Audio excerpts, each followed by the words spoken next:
Ladies and gentlemen, and welcome to the Flatout Racing Network's coverage of Primetime Racing League. As tonight, we get ready for the playoffs to begin in the Saturday Night Shootout Super Speedway Series. What a title of alliteration right there. And you're going to see not just one, but two races here tonight, because the key word in the series title is Shootout. It is two expedited super speedway races here this evening. 16 drivers are beginning this journey, but before the night is over, we're going to have half of the playoff field eliminated. Only 8 will be moving on. Those drivers are as follows. This is a look at your playoff grid coming in tonight with everybody tied at 1,000 points each. Multiple winners in these 16 drivers: Graham McDonald, Randy Waugh, Denny Carroll, Rodney Sullins, Brian and Greg Lovell, Mark Paglia, Kelly Causey, Greg Palmer, Brian Rawson, Ken Roberts, Mike Mangialardi, Billy Elliser, Gary Heiser, Bobby Farrell, and Robert Breedlove. They've all made their way into the playoffs here tonight. Only 8 of these drivers will be moving on at the conclusion of the upcoming 2 races. We are kicking things off here at Daytona. We will end the night at Primetime Super Speedway. And as mentioned, 8 drivers. Their journey comes to an end in only a matter of a couple of hours after what's been 24 grueling regular season races. Looks like we've got 23 drivers that are going to be taking the green flag here tonight. I've tried to double check and see if all 16 of our playoff drivers are in the field. As far as I can make out, yes, they all are going to take the green flag in this one, and obviously we will more than likely see them in the second race of the night as well. So let's break down these 2 races, kicking off here with Daytona. 40 laps for these drivers, but the biggest thing that I think that we're going to be talking a lot about here, not only in this race but the upcoming second race this evening, is the fact that they are on what is called 3X tire wear and fuel. Doesn't matter as much for tires, to be honest, when it comes to super speedway racing, but the fuel is the big one. Now, when we cover the Talladega Challenge Series on Thursday nights, they're on 2X. The fuel window for them is normally around 18 to 20 laps. You put it on 3 times the wear, 3 times the fuel consumption, these drivers are going to be on pit road a lot sooner than that. If I'm not mistaken, I believe that they're going to have to pit somewhere between 10 to 12 laps on a run. And you consider the fact that this is a 40-lap race, we're talking at least a 2-stopper, maybe a 3-stopper if you're not able to have enough fuel to get to the conclusion. Fast forward to the upcoming race here to close out the night at Primetime Super Speedway.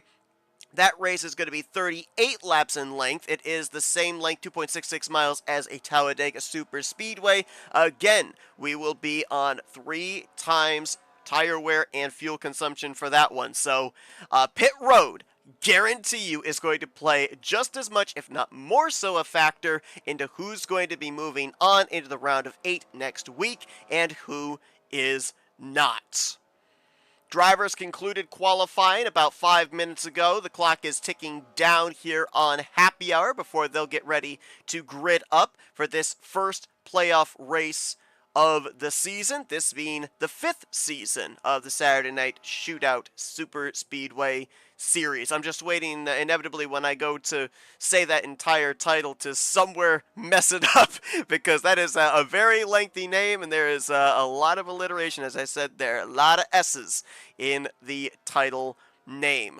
Just to let everybody know that this is going to be one of 3 back-to-back Saturday nights that we'll be covering the playoffs here. We'll be here for playoff races 3 and 4, races 27 and 28 next Saturday night, and then we will have the final 2 playoff races, the co-season finales, if you will, 2 weeks from tonight. So mark your calendars for August 9th and August 16th as well here for RN. We've got zeros on the clock here for happy hour, moments away from these drivers gridding up and getting ready to go racing here in the playoffs. for the Saturday Night Shootout Superspeedway Series. You will be able to easily tell who the playoff contenders are and who are not, as the playoff drivers will have a bright green spoiler. They also will have a bright green rear driver banner above the rear window. So it'll be very easy to pick out who the playoff contenders are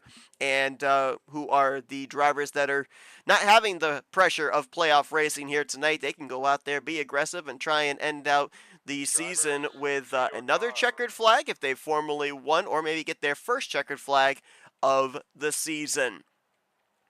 There you see the drivers on pit road lining up behind the Splash and Go Dodge Charger pace car. We'll be getting the command to fire up engines here in just a moment as Rodney Sullins nabs the pole position in that Black Rifle Coffee Stars and Stripes Chevrolet.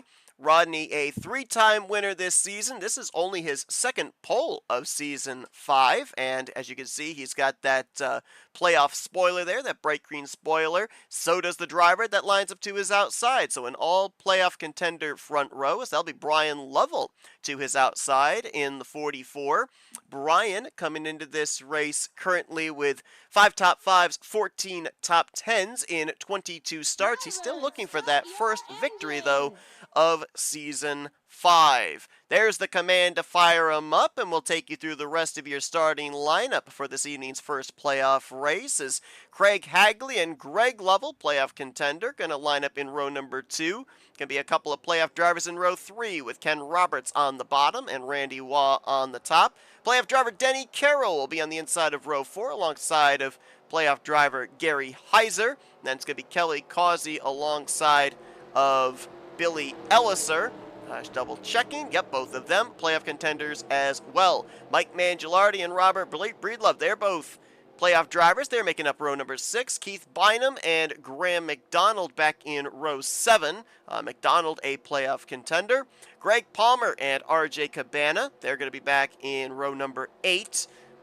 Double checking here. I believe Palmer is a playoff driver. Cabana is not. John Godfrey and Bobby Farrell, they'll be back in row 9. Farrell, playoff driver. And then Garland Oaks and Tim Anderson were the last drivers to take time. They'll be back completing the top 20. Mark Paglia will roll off in 21st, playoff driver there. Brian Rawson will start this race in 22nd, and Pat McCarsky will be 23rd. So Mark Paglia will start the furthest back of the playoff contenders outside of the top 20, but it's a super speedway race, so a lot of times it's not really about where you start, it's where you finish. And for these 16 playoff drivers, they want to finish as far to the front as they possibly can, because the points, as we showed you, are all locked up at 1,000 points each. There is a great opportunity to have a cushion above the 8th in the standings cut line. There's also an equal opportunity to get caught up in a mess here tonight and find yourself in a huge deficit to the 8th in the standings cut line going into the elimination race here later on this evening at Primetime Super Speedway. But here we go. 24 regular season races have led up to this point. First playoff race of Season 5 of the Primetime Racing League Saturday Night Shootout Super Speedway Series is green at Daytona.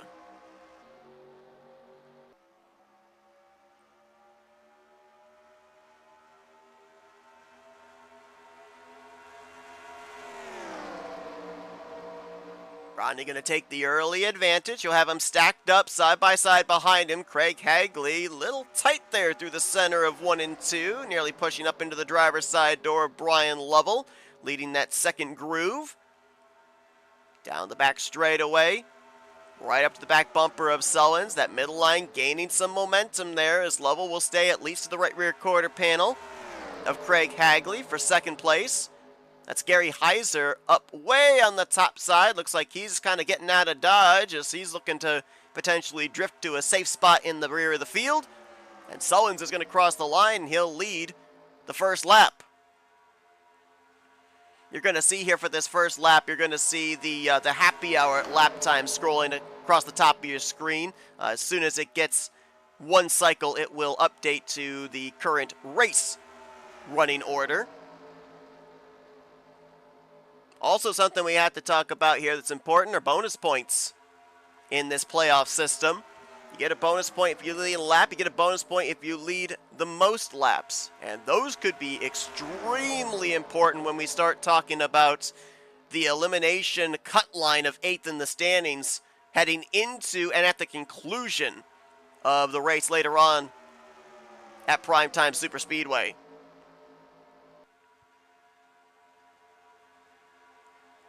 Brian Lovell in that outside line. They continue to chip away, gain a little bit of ground every corner, every lap. He's now gotten himself fully alongside of Craig Hagley.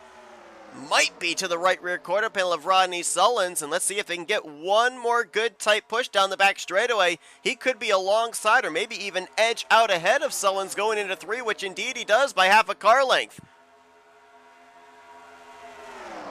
Could be a very important lap-led bonus point for the 44 STP Chevrolet of Brian Lovell, and he's going to get it. Good push there from Greg Lovell. Brian becomes the second playoff driver to lead here in the early stages at Daytona.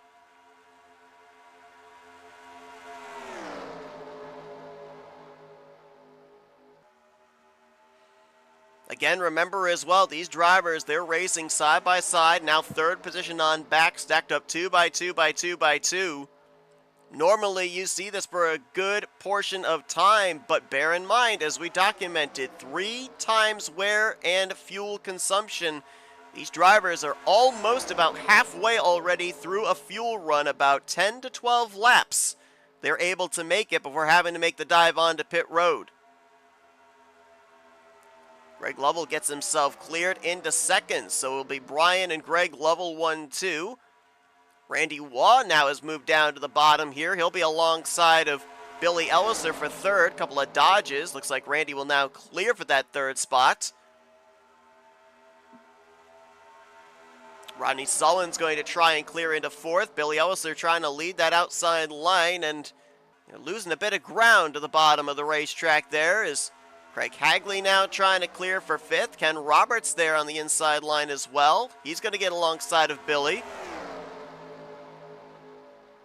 You can see a lot of playoff green spoilers here in the field. Again, remember, when we come to you next Saturday night, there's going to be half of those neon green spoilers in the field, as we are going to be whittling it down from 16 to 8 drivers still left to compete for the championship. After next week, we'll be down from 8 to 4. That's a huge amount of eliminations in the span of one night. Ken Roberts is now going to move from 6th car on the inside line up to lead the outside line. Denny Carroll starting to move up there in the black number 41, that Good Wrench Service Plus Chevrolet. As he's side by side with Ken Roberts now for 6th. Craig Hagley going to move up to that outside line. His car's looked a little unsteady here on the inside, really ever since the start of this race, so might be a little bit more comfortable up there on the top. Rodney Sullins and Randy Waugh going to move up there as well and try to trap the Lovells on the bottom of the racetrack. Certainly have a good tight draft here.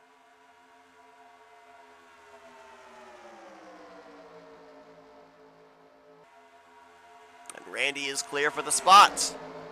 Rodney pushing. He'll get clear into 2nd.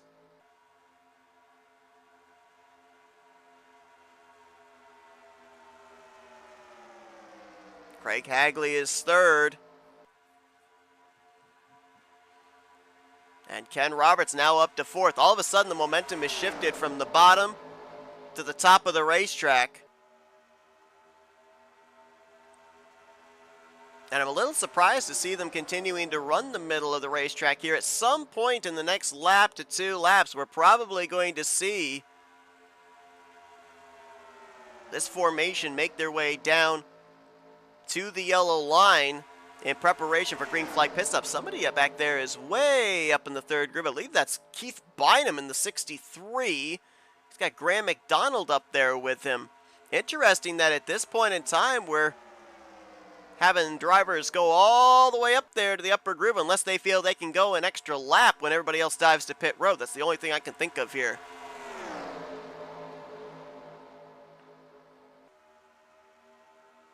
Billy Ellis are now leading the inside. Ooh, Rodney goes down. Not sure if he's just trying to get to the bottom or if he was trying to make a move there on Randy Waugh, but yeah, his left side's down there on the yellow line, maybe just a little below it. Look at him 3 wide back here. This is where it starts to get a little bit nervous if you're a playoff driver. It is moderate damage, but super speedway wrecks can be some of the worst, even with moderate damage. And the last thing you want to do, as I said, is go into the upcoming elimination race at Primetime Super Speedway in a must-win situation. Few drivers that started out back are still chilling out back. Mark Paglia started this race from shotgun. He's still there. Bobby Farrell has drifted towards the back. Brian Rawson started out back. None of these drivers start up inside of the top 15, so I think right now they're kind of adopting the strategy of let's just chill for a while. If something happens, then we have enough time to be able to react, to be able to slow down. Let's not throw away our playoff chances right yet. Meanwhile, up at the front, you've got drivers that they want those lap-led bonus points. Middle line is now evaporated. Craig Hagley, Ken Roberts trapped up there on the top side. Same for RJ Cabana there, the National Guard Chevrolet, that black machine there. You see everybody's now made their way down to the bottom of the racetrack, so this is in preparation for the pit stops, which let's see when they're going to take place here. We're about to complete lap 11. I believe they can go maybe about 12 laps, 13 laps max.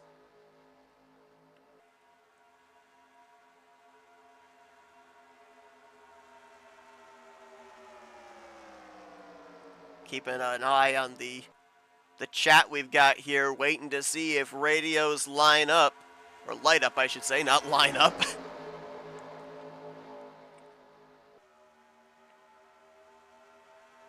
Nothing as of yet, so they must be able to go another lap here. It's been a while since we broadcasted a race with 3X, so I may have had my numbers a little skewed.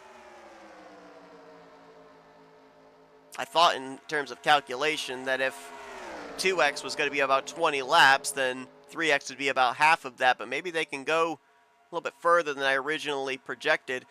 Bear in mind as well, this racetrack 2.5 miles in length. The upcoming Primetime Super Speedway is 2.66 miles in length, so it will be a little bit further, which means they will be using up a little bit more fuel, so the fuel window might be a little less than what it is here at this racetrack. Just saw the chat lighten up. I think we're going to see a lot of drivers dive onto pit road. So as I mentioned at the beginning of the night, pit road is going to play just as much of a factor into who is going to be moving on to the next round of the playoffs as to who is going to be eliminated. A lot of times we'll see incidents take place just at the entry of pit road, on pit road, and it will not bring out a caution to save you. Let's see what happens here, as we'll probably see a number of our leaders on pit road this time by. Here they come. Got about a good dozen coming down pit lane here, including a number of playoff drivers. Everybody trying to woe it down to 55 miles per hour. Mangialardi, Farrell, Paglia, Greg Lovell, Billy Elliser, Brian Lovell, Denny Carroll, Randy Waugh, and Rodney Sullins amongst those playoff contenders on pit road here with this group. Also Gary Heiser in the 3. That turned the race lead over to, I believe, Craig Hagley, who all of a sudden shuffled all the way back here. He got the lap-led bonus point, though. And here comes the rest of the drivers to pit road. So we split it off into 2 groups. First group got on safely. Second group is going to do the same, albeit about a couple of formations of 3 wide. But everybody got on pit road. Now it's a matter of driver execution. Did you get it woed down to 55 in time, or are the speeding police going to nab you? Pretty impressive there, though. We had 23 drivers take this green. I'd say we had about 11 or 12 drivers in the first group, and then the remaining 11 or 12 drivers in the second group, and they all made it down pit road safely. Of course, as well, unfortunately, we don't have all the camera angles. We don't have multiple camera angles to be able to see if anything happens on pit road to these drivers. You see now that second group, drivers pulling up onto the racetrack on the entrance of turn 1, which is legal. And it looks like maybe Randy Waugh right there might have just made the pass back for the lead on Ken Roberts to go back to the point. So that gives us the indicator, 13 to 14 laps that you can make it on a tank of fuel here, which, oh boy, that makes things super interesting because consider this. Let's calculate 13 on an average that you can make it on a run. Next pit stop going to be somewhere around laps 26 to 27. Guess where that puts you? Right on the window, about 13 laps shy of the finish. Which almost makes me wonder if you're the 21 of Randy Waugh, you're getting the bonus point for a lap led, you're getting the bonus point for most laps led, but are you putting yourself outside of the possibility of making it on one more stop? Because you are using up a lot more fuel than everybody else around you. Here comes Ken Roberts in that second group. They're up to speed, they're formed up, and they're going to make a charge in that second groove. Al in our chat saying, don't tell Ronnie, but looks good seeing him pushing the Bama car. He is indeed doing that, but they may end up getting caught out here by the momentum in that second groove. Ken Roberts, Kelly Causey, Mark Paglia, who we saw riding out back for a majority of that first run before the pit stops. Now he's gotten brave to get up here inside of the top 10. Billy Ellis are up there along with Greg Palmer.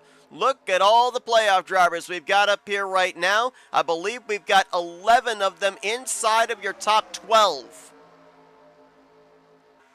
Only playoff driver I think that's up in this lead group right now would be the 63 of Keith Bynum. Let's check in on some of the others and see what's happened to them there. RJ Cabana trying to stay latched on to this group. He's in 13th place right now. Brian Rawson's lost the draft in 14th. He's going to get reeled in here by this pack of about 5 or 6, being led by Graham McDonald. John Godfrey's in this pack, along with Garland Oaks, Mike Mangialardi, Gary Heiser. Rawson going to get some help there from Craig Hagley. You've also got Tim Anderson back here in the 33. Pat McCarskey all by his lonesome. And so too is Robert Breedlove. Double checking here. I don't believe that Robert had to do a pass through. I'm not rightly certain what exactly went wrong for him on that pit stop. That's a playoff driver right there in Robert. Every Saturday night, these drivers race not one but 2 races. They've done so for the course of 12 weeks, equating for a total of 24 races. In terms of race winners, Graham McDonald and Rodney Sullins, 3-time winners on the season. 2 victories for Randy Waugh, Denny Carroll, Kelly Causey, Greg Palmer, Brian Rawson, Ken Roberts, and Alex Moe. And then 1-time winners on the season, Mark Paglia, Robert Breedlove, as well as Doug Hulick and RJ Cabana. So it has been quite split in the amount of drivers that have gone to Victor Lane and the number of times that they have done so. Been a very competitive regular season.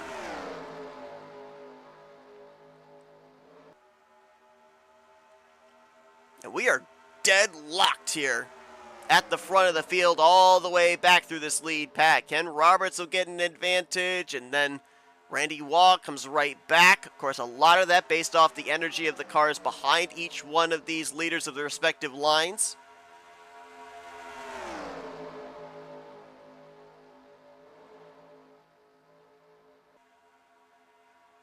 Now it looks like the energy is starting to favor that outside line there, as Roberts and Causey, well, Causey was clear for a moment, Now I believe he's clear again. You had that inside line draw up just a bit there as they made their way through the entry of the tri-oval. Mark Paglia third on that outside line, that Lotus paint scheme on his number 28. I'll show you again the point standings coming into this one. All the playoff drivers, only 8 at the conclusion of tonight's 2 playoff races, will be moving on to the next round. And just bear in mind as well, these drivers are tied up here at 1,000 points apiece.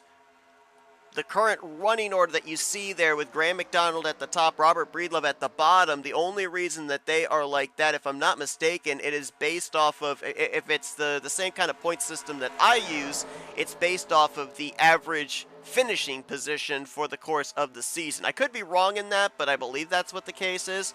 Could also be based off of regular season point standings, but I'm not 100% certain. But that is what it looks like right now, and we have been told that at the conclusion of this race, when we head into our FRN post-race wind down, may take an FRN race break, depending on how much time there's going to be between the conclusion of this first race and the start of the second race, we will have updated, calculated points for you all to be able to show you at the start of the second race here tonight.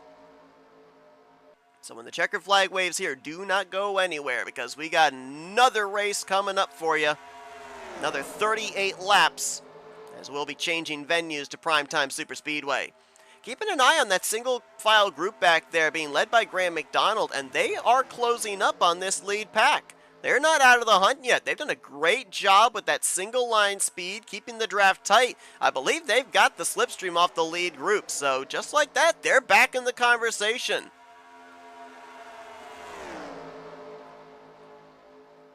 Craig Hagley, not sure if he might barely have the draft of Tim Anderson here. He might be able to catch up, so we'd have 20 of our original 23 starters up in the lead pack, and Mark Paglia has taken the lead. Paglia to the point in the 28 car. That's a bonus point lap led for that playoff contender.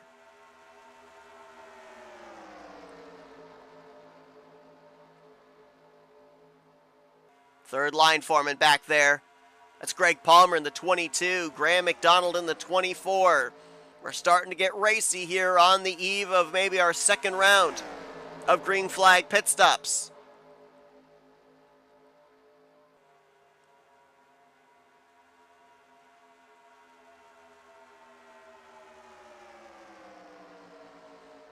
Currently checking in to see who's led the most laps. At this point in time, it would be Randy Waugh, 9 circuits out in front, so he would have the bonus point for most laps led right now. Ken Roberts has led 5, and Brian Lovell has led 4. Mark Paglia just led his 3rd lap, so he would tie Ken Roberts for 3rd most if he's able to lead this time around. Looks like that 3rd groove did not work. It evaporated pretty quickly there, and we've now settled it out to 2 wide from about the 7th position on back. Greg Lovell and Ken Roberts side by side. It sounds like they might be catching a slower car here. Gary Heiser in the 3, very slow on the inside. Did he just make a pit stop? He might have. We'll double check on that there as the field thunders by him out of turn 2 down the back straightaway. And they're about to now reel in Robert Breedlove as well in the 931. He'll be able to merge in with this pack and try and maybe stay the first car 1 lap down to get the free pass. I believe in this series 2 drivers get the lucky dogs. So Breedlove and Heiser would be in line, both for those. We're waiting for confirmation here to see if Gary Heiser did come to pit road to make a pit stop here. If he did it all by himself, and I think we're going to have more drivers on pit road this time by. Yes, we do have confirmation. Heiser did make a green flag pit stop moments ago. They'll go by Pat McCarskey, and I'm seeing radios light up. Oh, Rodney just blew up in front of the field from 3rd place. The engine just went south on his Chevrolet right in front of the field off of turn 2. We are, I believe, still green. No, caution is out. Debris caution comes out. This is horrible timing for all these drivers that we're going to need to make a pit stop. I think some of them are saying, screw it. Pit road may be closed, but I don't have the fuel to make it around another time. Paglia's in. Randy Waugh is in. Pit road is closed. They'll have to take an EOL penalty as we got a spinner there across the start-finish line. That's Keith Bynum. Caution is out after the engine expiration for three-time winner on the season, Rodney Sullins. And this threw a monkey wrench into everybody's fuel strategy as well. I think we were going to have at least half of our field come down pit road that time by.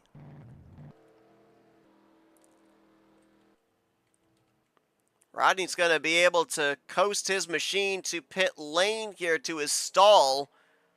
We'll see if they can get that repaired. We've seen engines expire before and they're able to send them back out, but man, this could be a very tough opening race for one of our playoff contenders here.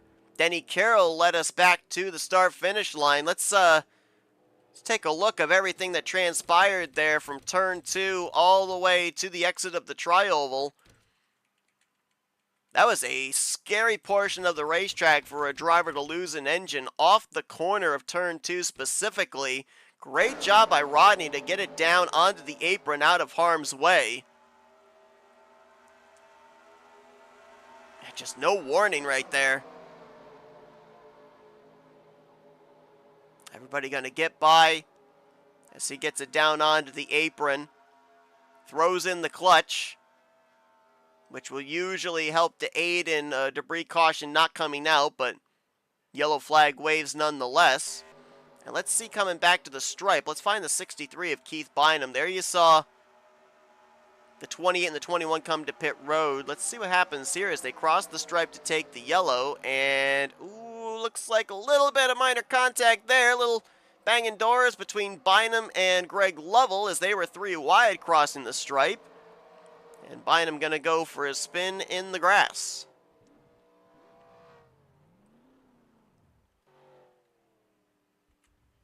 I'm also seeing the 82 of Craig Hagley out of the race. Let's try and figure out why that is.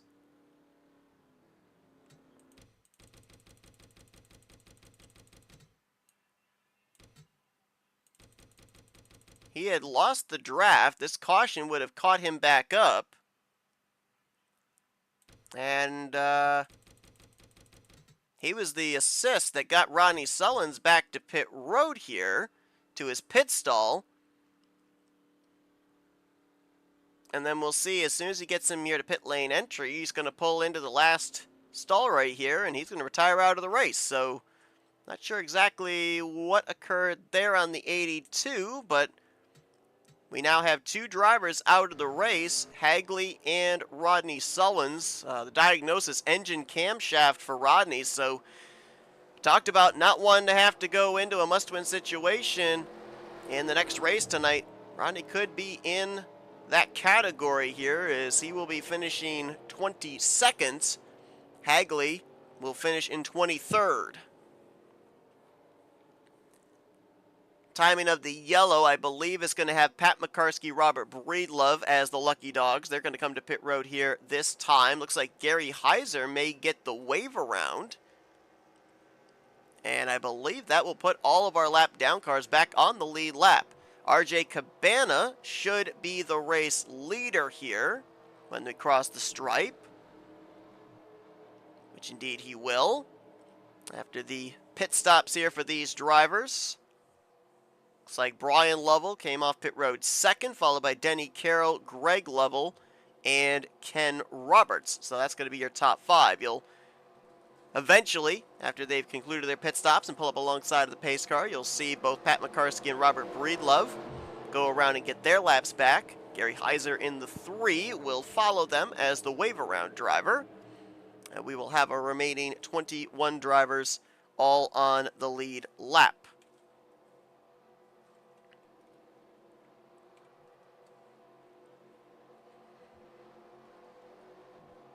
Well, the one thing this caution is going to do is more than likely put everybody in the window to make it the rest of the way. Maybe a question mark there on Gary Heiser, with when he made his pit stop, but I think he could probably save enough fuel here under pacing that he'll be able to make it as well.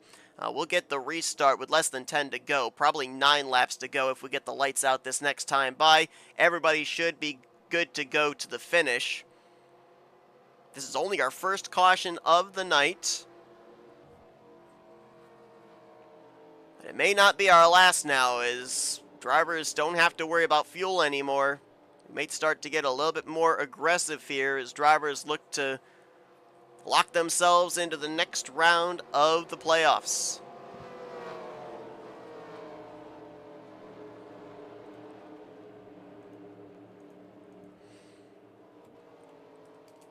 Well, we have got quite a full schedule starting next week, as we'll be kicking things off on Monday night, 9 p.m. Eastern Standard Time. Continuing to cover the playoffs for Season 65 of the Barebones Racing Series, as we'll be going road course racing in upstate New York at Watkins Glen. That will determine our final 4 that will battle for the championship at California. Brian Schilling has already locked himself in. 3 drivers still to be determined. Wednesday night, we bring you coverage of the Esports Oval League's Grind Cup Series on the iRacing side. Their regular season finale at the Daytona International Speedway under the lights, nighttime race scene. We will be determining the playoff drivers for that series as they will get themselves ready for 10 challenging racetracks in the hopes of being the 2025 champion. Then Thursday night, we continue our coverage of the playoffs for the Rolling Thunder Gaming Talladega Challenge Series as they will be back at Burnt Screwdrivers Raceway, getting ready to fight it out and see who is going to be taking the first step towards being a champion. Our final 4 determined last Thursday night. Ulysses Sandoval, Brian Schilling, Jeremy Jeffries, and Josh Metallic. And then we cap off the week. We'll be right back here next Saturday night, a week from this evening, at 9 p.m. Eastern Standard Time, as we will cover playoff races 3 and 4, races 27 and 28 of the Primetime Racing League's Saturday Night Shootout Super Speedway Series. Non-playoff driver RJ Cabana is going to lead us back to green. Cabana with a victory this season in 11 starts, looking to join a plethora of drivers as a multi-time winner. Brian Lovell, who started this race from the outside of the front row, will restart on the outside of the front row in second, with Denny Carroll, Greg Lovell, Ken Roberts, your top 5. Top 10 going to be Keith Bynum, Kelly Causey, Greg Palmer, Bobby Farrell, and Billy Elliser. 21 drivers remain, all 21 in the lead lap. It'll be 9 laps remaining here in our first playoff race at Daytona. Green flag back in the air.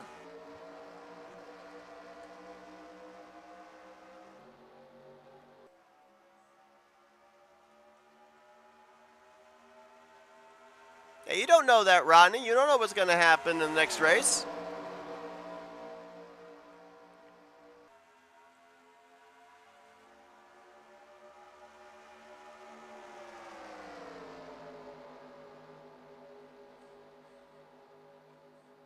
See the third line starting to form. These drivers going to be more comfortable to do that now, knowing they can make it on fuel. Daytona a little bit narrower than a Talladega configured racetrack, especially here off of 4 and through the tri-oval. Saw Billy Elliser actually get the wall there off of turn 4. Narrows up in this portion of the racetrack, so double wide is okay. 3 wide is really testy, especially if you're the third line making your way out of the tri-oval. Car really wants to push up. The track narrows up and you could brush your right side into the wall, lose momentum, and have the driver pushing you in your rear bumper. See a lot of wrecks occur off of the exit of the tri-oval for that very reason.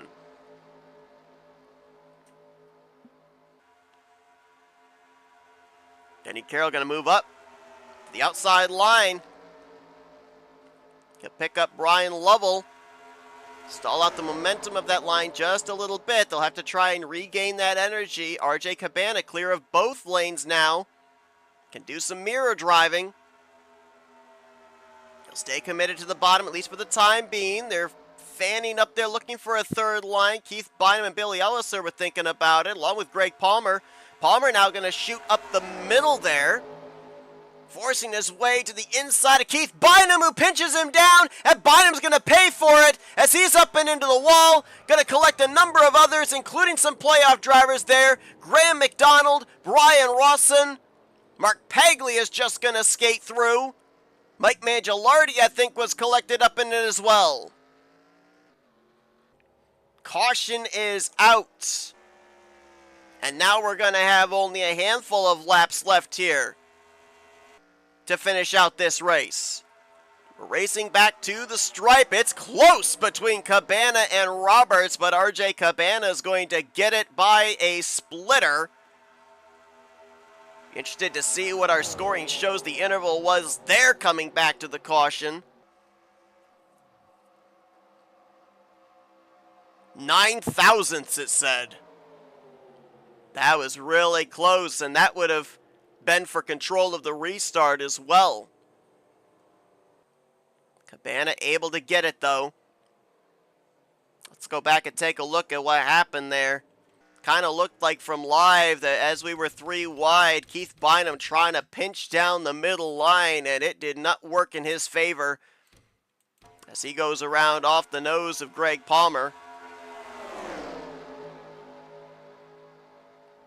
Yeah, it's really tight. Godfrey's pushing up off the bottom there as well. Nowhere for Mike Mangialardi to go. He took a big shot. And then we saw Brian Rawson, Graham McDonald, some other playoff drivers get collected up there in the aftermath. Don't know exactly how much damage they sustained. What they did sustain was loss of track position, though. Here's a look focused on the 6 of Rawson. We'll see him, Makarski, McDonald all get swept up here as they all try to dive to the bottom to avoid the wreck. It's a pretty good shot with the right front for Graham McDonald, and then you're going to see a hit right here, nose first for Brian Rawson. Makarski slides back up the track. Takes a pretty good hit with the rear end of the car. Mark Pagley was behind all of this. It almost looked like... Okay, he hadn't. I thought for a moment that maybe Mark had lost the draft, but no, he just really let out of the throttle when that wreck happened in front of him. This is on board with the Lotus number 28 Ford.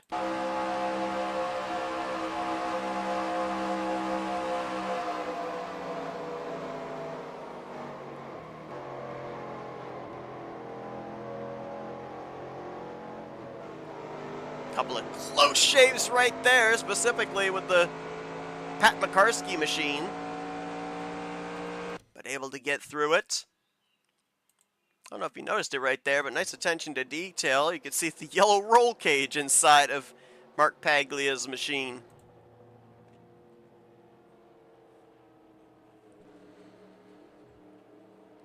We'll probably see some drivers collected up in that, come down pit road, get a little bit of damage repaired. I didn't see anything necessarily. Looks like it's going to take any of the drivers involved out of the race. Whether they'll be up to speed or not will be a different question, as obviously we saw a couple of those drivers take some hits with the front end of the race car where the engine is housed. Also have to see how many laps they're going to have left here. There will be no lucky dogs. Everyone was on the lead lap here on this previous restart. I did notice when we crossed the stripe, a number of drivers, pretty much entirety of the front of the field, all threw in the clutch. I don't think that fuel was any longer a concern, so I was a little surprised to see drivers saving, though, to be fair, it could be a force of habit.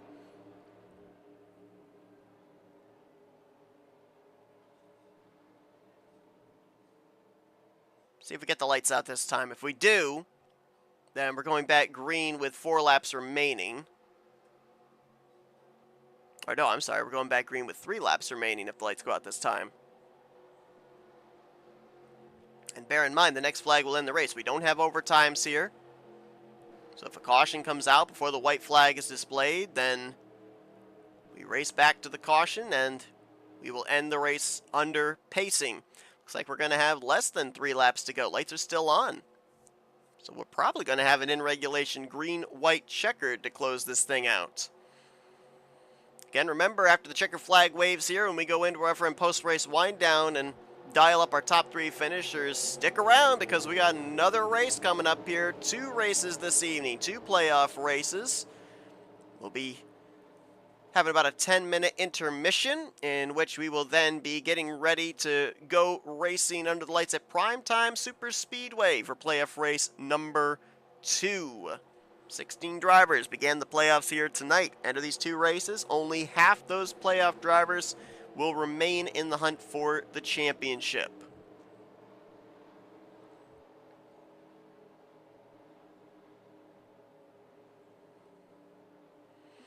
Now, one thing that I did look for, and I didn't find it. I mean, it kind of goes without saying, I guess. But I don't know if it's a win and you're in terms of the playoffs. If a playoff driver wins this race, does that automatically lock them into the round of 8? I would assume so, but I'm not 100% certain on that.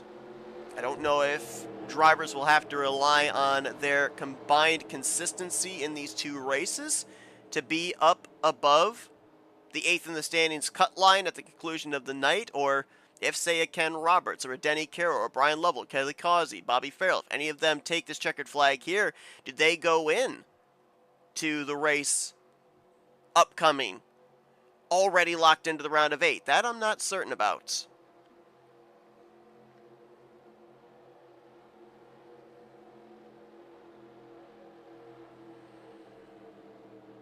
So now we've got the lights out. So we're going to have 5 miles to settle this first playoff race out.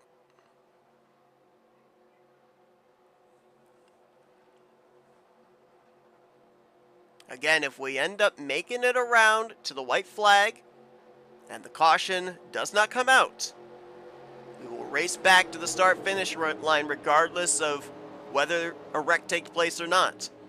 However, if we do not make it back around to the white flag and the caution comes out between now and the waving of the white, race will end under yellow. We'll give the usual disclaimer that we always do. We will stay up at the front of the field. If trouble breaks out, we'll go back and look at it post-replay. But we will stay up here at the front to watch the battle back to whether it will be the white flag and proverbial checkered flag or the checkered flag officially itself.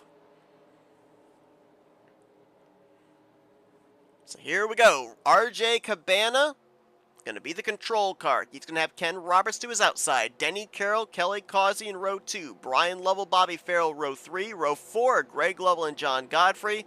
Your top 10, Greg Palmer and Tim Anderson. 7 playoff drivers up inside of the top 10. Rest of your playoff drivers restart as follows. Randy Watt in 11th, Billy Elliser in 12th, Robert Breedlove in 13th, Mark Paglia 15th, 16th, Gary Heiser, Graham McDonald 17th, Brian Rawson in 18th, and Mike Mangialardi in 21st place.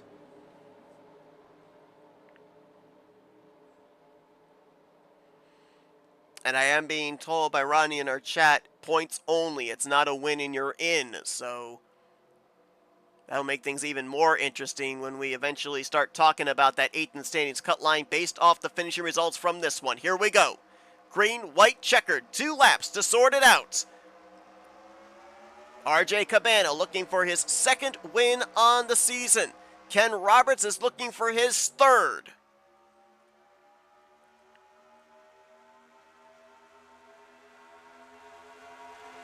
Inside line looks a little bit better form there through 1 and 2. Remember, Cabana's not battling for a playoff spot here. He's not having to worry about the championship. He's going to be pretty aggressive, I think, with his mirror driving. Defending both lanes. Look at him straddle the middle of the racetrack. He'll defend to the bottom on Denny Carroll. Here comes Roberts up on the top. Can he get to the right rear quarter panel off of 4? Or Cabana, does he go up to cover? Not going to be able to. Roberts with a big push from Kelly Causey. White flag will be in the air.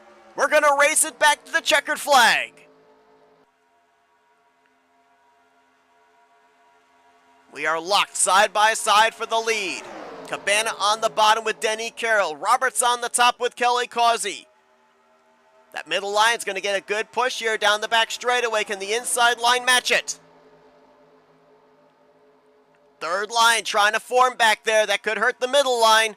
Roberts is ahead by half a car length. He's not cleared, though. Here comes the bottom again. Elliser with a charge on the top back there. That's around 8th. Here we come. This could be a photo finish, folks. Cabana, Roberts, side by side to the line. Roberts edges ahead, but here comes Cabana. It's close. I think it's Roberts. I think it's Ken Roberts. I could be wrong, but I think Ken might have sniped him. Shades of what they did when they raced back to the last caution. It was 9,000ths of a second Cabana over Roberts at that point. This time scoring says 5,000ths of a second Roberts over Cabana. Roberts gets his 3rd win on the season.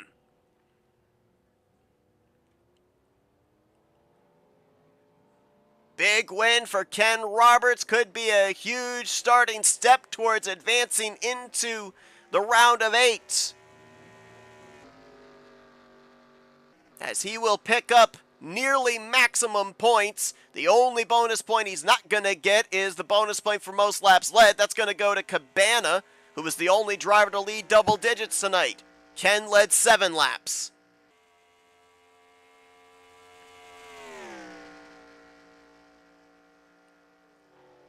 Race ended under green. The wrecking took place after they crossed the start-finish line. And Roberts going to use up all the good in those good years.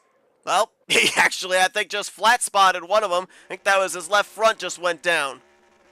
Denny Carroll went up and over. You can see the roof damage on his machine. He crossed the line in 4th. Ken Roberts, with what he's got left there in terms of tires, going to burn it down here through the tri-oval and into the infield grass. Roberts will pick up the victory in the first playoff race of Season 5. Let's actually, hold on. We're going to show you the finisher results, but we got to freeze frame it on that photo finish. Look at that. What a way to kick off the postseason, huh? Photo finish at Daytona. Ken Roberts narrowly edging out RJ Cabana. Kelly Causey going to bring it home on the podium in 3rd. 1,000th of a second over Denny Carroll. Very close for that final podium position. Brian Lovell going to be 5th. 6th for Bobby Farrell. Billy Elliser in 7th. Greg Lovell 8th. 9th for Tim Anderson. Garland Oakes will net the 10th position. That is 1, 2, 3, 4, 5, 6, 7 playoff drivers that finished inside of the top 10. John Godfrey was 11th, Robert Breedlove in 12th, Greg Palmer 13th, Mark Paglia 14th, Randy Wan 15th, and you saw the rest of the finisher results there as they're getting things all set up and ready to swap over here in preparation for the upcoming second race. So as that takes place here and we start getting ourselves geared up for Primetime Super Speedway, it'll take us into our first of 2 post-race wind-downs here tonight. Let's see if we can dial up the driver that brought it home in the 3rd position. Got it by 1,000th of a second. Going to have some pretty good points going into the elimination race here upcoming. Let's dial up Buckshot Kelly Causey. User was moved to Hey, your Kelly, channel. it's Seth up here in the FRM booth. You got me? Yeah, I got you, bud. How's it going?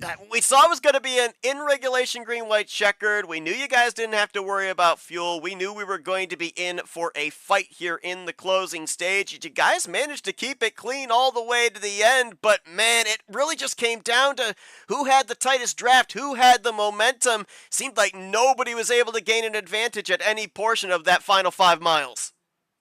No, it was tight. You know, Cabana was down there, and I really thought Cabana was going to jump up there on the backstretch, but and maybe Denny, because that second line seems sometimes you can struggle a little bit if that third line doesn't come. That second line might be a little faster if you're tighter. So I thought one of them guys might take a chance to try to bump up in front of Ken, but they didn't. They stayed down there, and everybody ran clean, and you know. I was all over Ken there at the end. I don't know. I was, you know, it's one of them deals. You want a good finish, but I knew if I just gave him that little bit more nudge, that it would put him past Cabana. past Cabana, and he did. So anyway, it was a fun race, and Bobby did a good job behind me. With on that restart.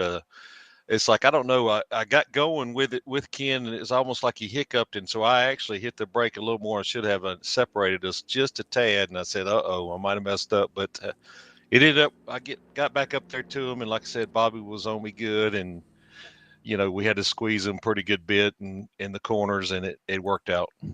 A lot of times when we have these photo finishes, I think we're remiss in not giving credit to the second or third driver in line. You did a great job of keeping that draft tight there, specifically off of turn 4 through the trial, because it looked like you guys had it pretty well in hand of having Ken, I think he was out by about half a car length. All of a sudden that inside line draws in and made it really close at the stripe. Let's talk about this playoff format, because this is an unusual one where we end up having the eliminations take place in one night. 16 drivers begin the journey this evening. By the time we take the checkered flag in the upcoming race here at Primetime Super Speedway, we're down to half the drivers. So obviously, the goal, I know, whenever you take the green flag is to win. Did you have a specific position in mind to finish at or above here to put you at least in a comfortable spot coming into this second race? Well, I just tried to get a good finish. When you're sitting where I was in fourth, at that time in line when the restart, I just knew I had to stay it close. But really just try to keep it towards the front and give you a chance to have a good race and finish well. But you want to win, you really do. I mean, I could have got it. I could have got out of line maybe and took a chance for the victory, but when you've got that extra race sitting there, I mean, you really don't want to mess something up and end up finishing 20th. So you kind of it's more just a good finish, especially in this first race. Well, you got a good finish for sure. We're looking at the updated point standings. Right now, it's got you currently sitting third. Looks like you've got about 9 point separation back to that cut line, so not a lot of wiggle room, but at least a little bit of breathing space, more so than a lot of other drivers are going to have coming into this elimination race. Congratulations on the solemn podium finish to get these playoffs started off. Kelly, before we let you get back to it and get ready for this upcoming second race of the night, floor is yours for thank you, sponsors, and shoutouts. Yeah, well, being that close, I'm in the penthouse right now, right? But I could be the outhouse right after this on Haven't lap heard that one one. before. Gonna have to Yeah, use that one at some point. penthouse to the outhouse. So anyway, but yeah, all the BSR guys, we work with together with each other well, and so it was a good night. Other than Rodney having the bad luck that he had, that was terrible for that to happen. But appreciate you doing this. You do an outstanding job, and this league, this is fun. I think doing the two races in one night. I really like this format, and so it's a good league. And appreciate all you do. Thank you. Kelly Causey, good start here to the round of 16. Hoping it's going to be enough to follow up here in the second race to advance into the round of 8. Third place here in the first race of the night at Daytona. Congratulations once again, and maybe this isn't the last time we talk to you here tonight. Thank you. See if we can now get a hold of our second place finisher here this evening. Highest finisher of the non-playoff drivers. Let's dial up RJ Cabana. User was moved to Hey your RJ, channel. it's Seth up here in the FRM booth. You got me?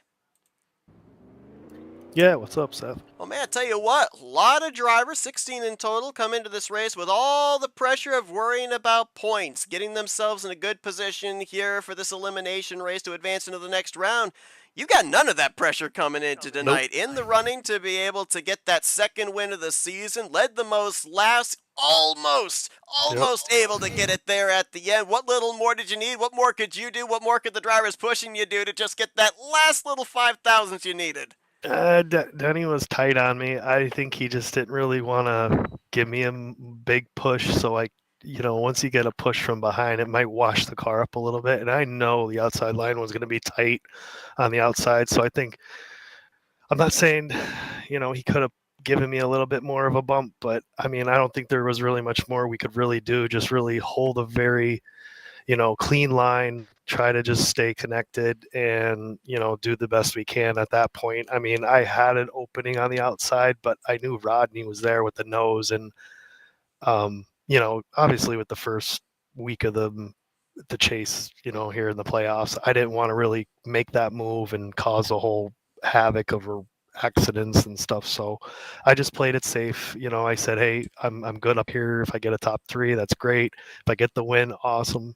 I just wanted to try to keep clean. Like you said, I came in here with no expectations, no points, nothing. Had a win earlier in the season. I just come in and try to do the best I can and race clean and give as much space as I can to these guys. We saw you there when you got us under green leading off a turn 2, kind of straddling that middle line, trying to block both lanes from getting any type of momentum. Obviously, whenever we're at a super speedway, it doesn't matter if it's a playoff race or just a regular season race, the aggression level is going to ramp up for the race leader to have to make choices of what lanes to block and everything. You had a lot of neon green spoilers in your rearview mirror. Was there a sense of a different type of energy of the drivers behind you and just how far they were going to take it to try and get by you? Absolutely. Yes. I was like, if I didn't, block either lane, I thought they were even going to split me, because obviously I don't have the green spoiler. I'm not a regular every week. So like they're probably just trying to get as much points as they can. So I was waiting for it. So I just tried to play it safe going down that back stretch and, play both lines, see where I can get where the energy was coming from, try to stay in, and then obviously get in the front of the line that had the most energy, that could try to keep myself out front, safely. Well, led the most laps here tonight. Did so from having to work your way through the field. You started out around mid-pack, 16th place. Able to lead double-digit laps here tonight and almost able to pick up that second victory of the season. A great showing for you here in this first playoff race and some good momentum coming into this one upcoming here at Primetime Super Speedway. Congratulations on the great run tonight already. Maybe not the last time we talked to you this season. Maybe get that one position better in this upcoming second race. But before we let you get back to it here and get ready for preparations for Primetime Super Speedway, RJ, floor is yours for thank you sponsors and shoutouts. Thanks, Seth. Appreciate it. Hopefully get that one more spot. Shout out to my sister-in-law, Holly, watching out in California. Thanks for watching, Holly. And shout out to my wife, Crystal, and my kids, Jack, Luke, and West. And thanks for Primetime Super Speedway for putting this on. Appreciate Seth, and you guys have a great evening. RJ Cabana, second place here in the first playoff race of the season. Looks for that one spot better here in the upcoming second race at Primetime Super Speedway. Best of luck. Thanks, guys. All right, let's see if we can go down to victory lane here. Dial up our first playoff winner of Season 5. Let's get a hold of Ken Roberts. User was moved. Hey, Ken, it's Seth up here in the FRM booth. You got me? Hey, Seth, how's it going? A big win for you, third on the season, and gives you some pretty good points, a pretty nice cushion heading into this elimination race. We understood that it's not a win in your end, so still got to rely on that consistency, but how good does it feel to not only be able to burn it down here for the first playoff race, but maybe have a bit of breathing space coming into the elimination race? It feels pretty good, actually, Seth. I mean, it's tough to win here at Daytona. It's a very tight racing, but with the help of Kelly Causey there and some of the teammates, we got her done tonight. It was interesting because you were involved in not just one, but two photo finishes. There was a photo finish coming back to that caution that set you guys up for the green-white checkered, and then the ultimate finish there with the checkered flag on the line. Was there anything you kind of learned, were able to do different in one scenario to the other to get you the edge in that second photo finish? No, not really. I've raced with RJ Cabana for a while, and he's good. He's a great racer. I love racing with him. So it was either way, it was going to be good. But yeah, I got him on that second one there. Just nudged him out just a little bit. I didn't see how close it was. I looked at the export, and it's all zeros, so I'm not sure how close it was. Our scoring said 0.005 of a second, so it was pretty close to kick off the playoffs here. Looking at the calculations as well in terms of your gap back to the cut line, currently have you 16 points over the 8th in the standings. So, obviously, I would have to assume that for yourself and probably most of the playoff drivers in that first race, probably just having the must-win mentality, get to the front, stay at the front, hopefully finish at the front, so that we have some breathing space. Does that stay here going into this race, or does the strategy change up a little bit more now based off the circumstances of the first race? No, I think it pretty much stays the same. We try to just get to the front, stay the front.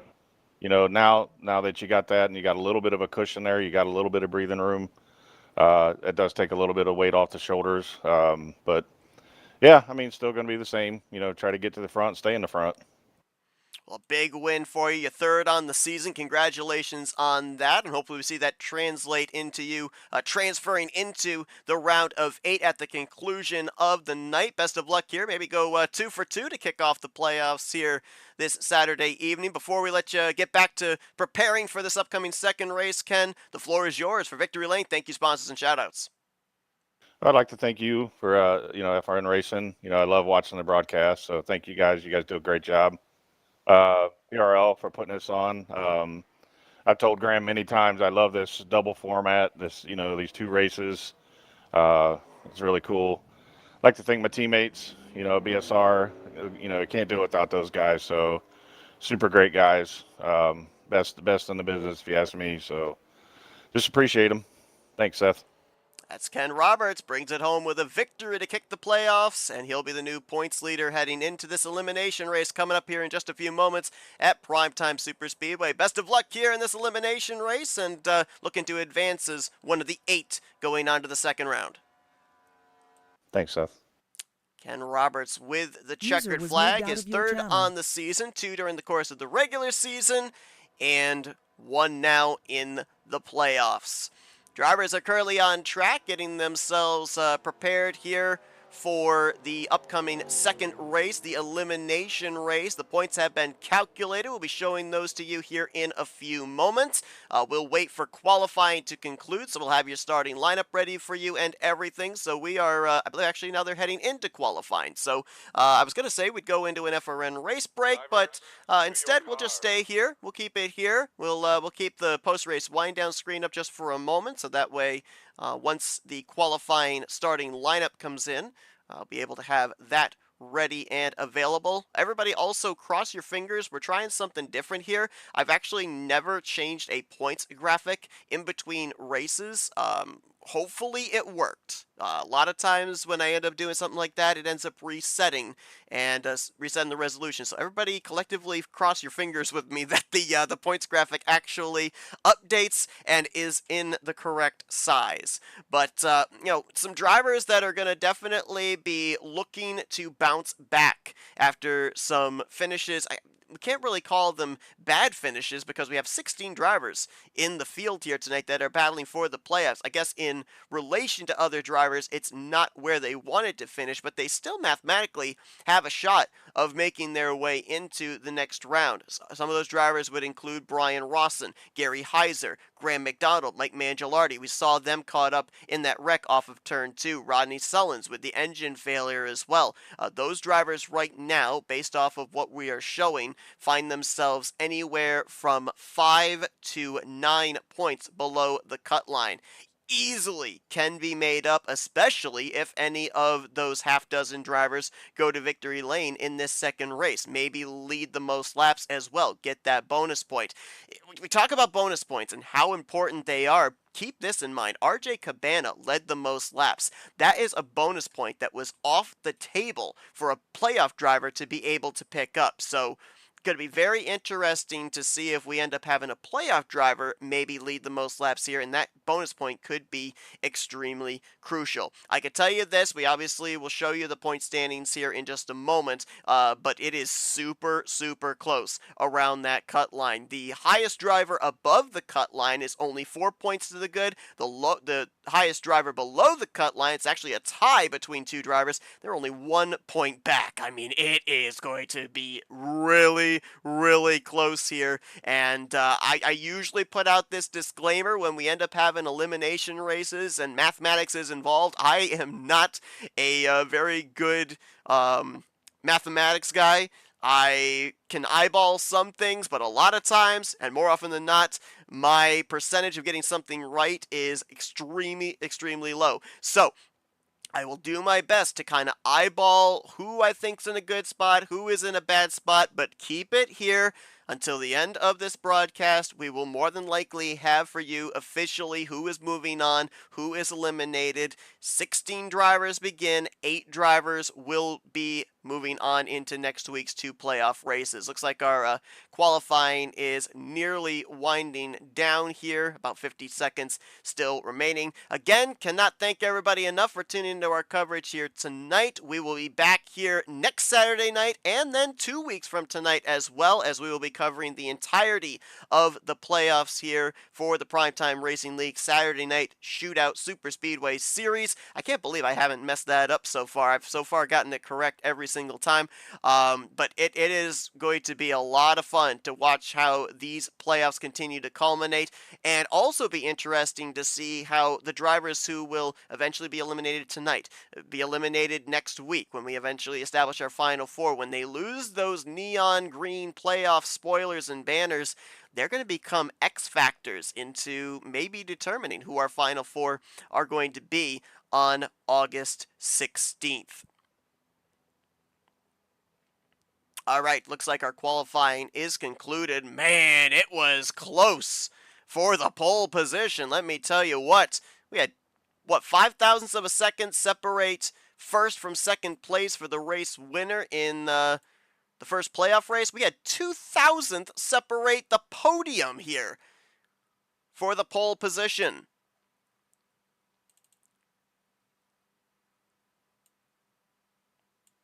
Just going to quickly get the qualifying order here, and we'll bring you back to live here. As you see, venue has changed. We are now at the 2.66 mile Primetime Super Speedway, getting ready for the second and final race here of this first round of the playoffs. All right, everybody cross your fingers. Let's see if the point standings graphic actually worked with me. And yes, we have success. There you go. This is what it looks like after the conclusion of that first race. Ken Roberts, top of the board, but you can see driver that we'll kind of be focused on is Robert Breedlove. He is the cut line driver, 8th in the standings. 16 points up is Ken Roberts. Denny Carroll and Kelly Causey, they'll be tied for 2nd. They are 9 to the good. 8 to the good in 4th is Brian Lovell. 6 up in 5th is Bobby Farrell. 5 points up in 6th is Billy Elliser, and 4 points to the good is Greg Lovell. Robert Breedlove's going to be the moving pendulum as far as that cut line here in this race, with Greg Palmer and Mark Paglia breathing down his neck. They are only 1 point below the cut line. 2 points back is Randy Waugh in 11th. 5 back in 12th, Brian Rawson. 6 behind is Gary Heiser in 13th. Total of 7 points back in 14th is Graham McDonald, and Mike Mangialardi, Rodney Sullins are only 9 points back in a tie for 15th place. So nobody is safe as of right now. I believe we ended up having a total of, let me double check here. I think we had 23 drivers again that qualified for this race. Yes, indeed, that is the case. So mathematically, Ken Roberts isn't even safe, as you could easily lose 16 points or 17 points to fall below that 8th in the standings cut line. And remember, despite him winning the first race of this playoffs, it's not a win and you're into the next round. So he is not safe as of yet. Needs to have a decent, consistent finish here for that win to count towards him advancing into the round of 8. Looks like we've got about a little under 2.5 minutes here that these drivers will have for practice. I'm sorry, for happy hour, I should say, off of qualifying.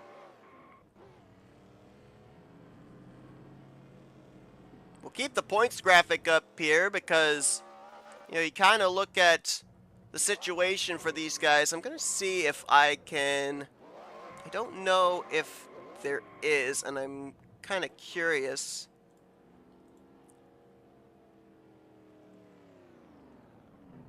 Okay, I'm checking to see if we can kind of look at who some potential favorites could be, just based off of the racetracks. And it does not look like we have a list of the race winners at the specific venues here. Let me see. Yeah, we would probably be able to if we went driver by driver, but I don't think we'd have enough time to be able to do that. I'm not 100% certain. Oh, hang on. Hold on.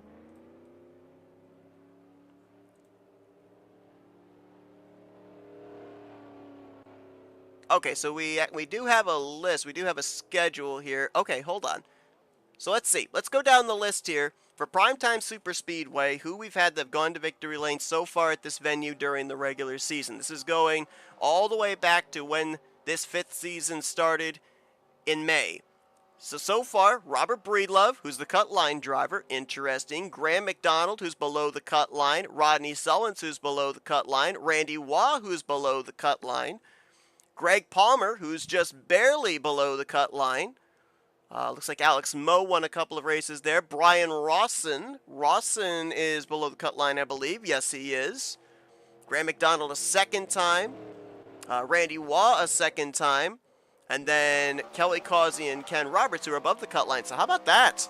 In terms of former winners at this racetrack, you've got Palmer, Rawson, Waugh, McDonald, and Sullins. 5 of the 8 drivers below the cut line have taken a checkered flag here at this facility. So that could make things very interesting if any of them are able to find victory lane again here at Primetime Super Speedway and maybe advance their way up there above the cut line.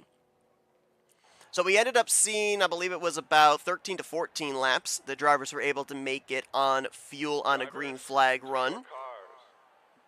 Now a little bit more length to this racetrack, so that window may be a little smaller. We may be looking somewhere 12 to 13 laps, maybe 11 to 12 laps. We'll have to wait and see here. Certainly we're gleaning a lot of information as well with the 3X tire wear and fuel as far as preparation for next week and 2 weeks from tonight when we eventually determine a champion.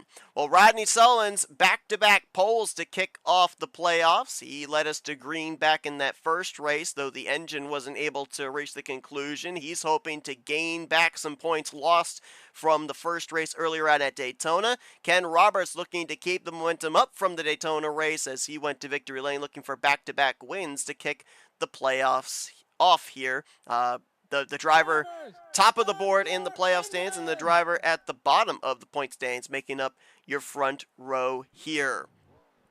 There you see the command was given to fire him up. Let's take you through the rest of your starting lineup as Greg Lovell will line up in row 2 with Kelly Causey, Mark Paglia with Brian Lovell in row 3.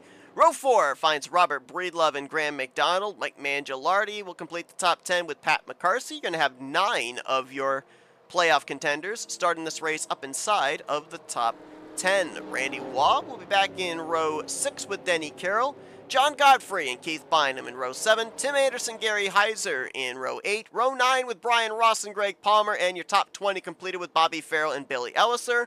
They were the last drivers to take time. Your other 3 drivers will be lined up according to random draw with Garland Oaks in 21st, RJ Cabana in 22nd, and it looks like Billy Elliser is going to be 23rd.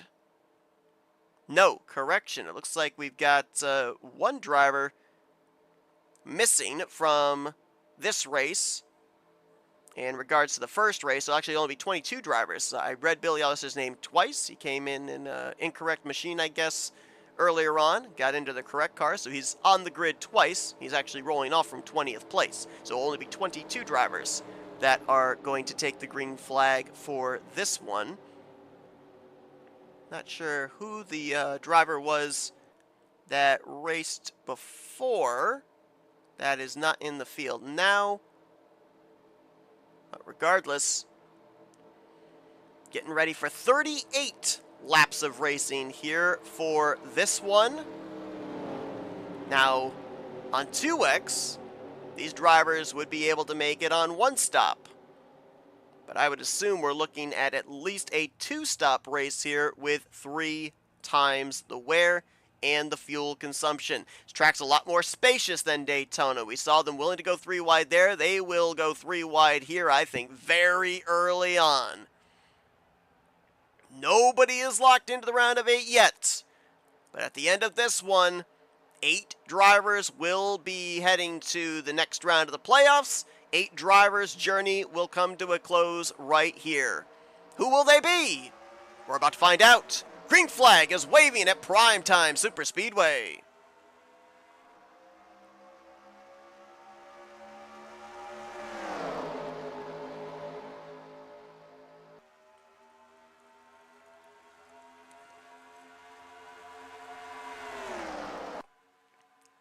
Rodney Sullins clear of that outside line, moves to the middle groove in front of Ken Roberts. That'll put a couple of dark horse Mustangs nose to tail on that inside line. Greg Lovell with a push from Mark Paglia. Again, I believe you're going to end up seeing the ticker have to update itself, cycle through at least one time before showing the official running order. It will more than likely be based once again either off of happy hours lap times or maybe the previous race's finishing results here. So just give it a moment to be able to update itself here completely, and it should have the correct running order. Much like race 1, Rodney Sullins gets the first bonus point. Ooh, wow, that entire third line back there. At least 2, maybe 3 of them brushed the wall off the second corner. Bynum, Heiser, Ross and Palmer back there. Really stalled out their momentum a ton.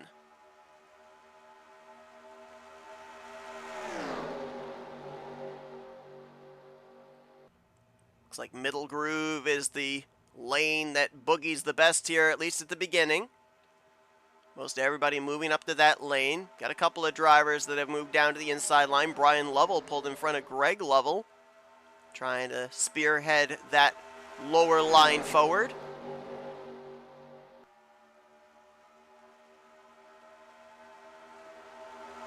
We are nearly 4 wide back here, it looked like.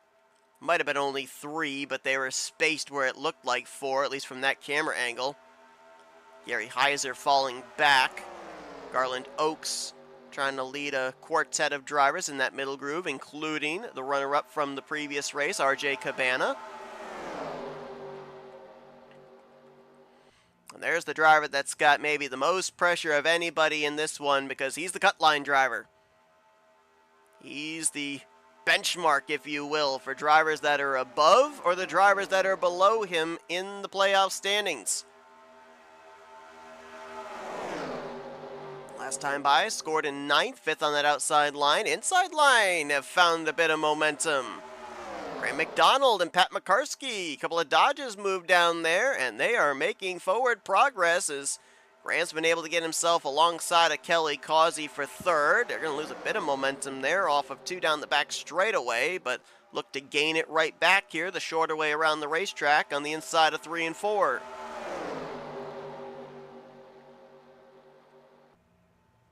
See them thinking about making a 3rd line back there. Garland Oaks, Keith Bynum, they keep kind of shading up there, trying to get a run on Mark Paglia.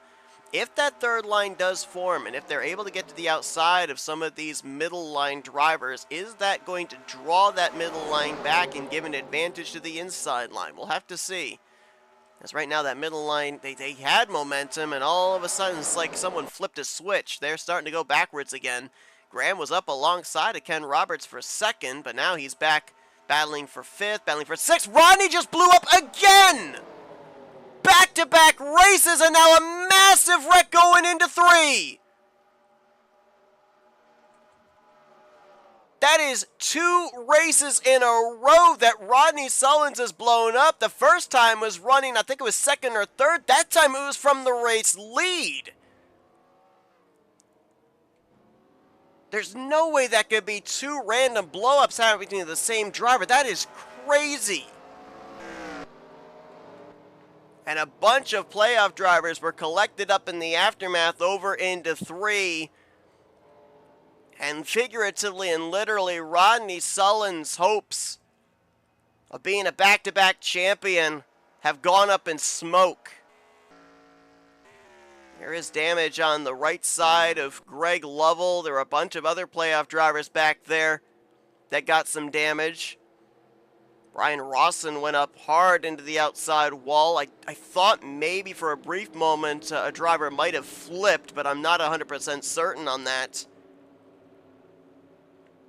As caution is out for the first time here tonight It happened on lap number 5. Ken Roberts, the one that led us back here to the caution. And let's go back and take a look at what happened there. Again, engine problems plaguing the 38, this time from the race lead. Like before, he did a great job of getting it up and out of the way as he put it right up into the outside wall, but then the reaction of drivers behind him, I think, is what led to the wreck.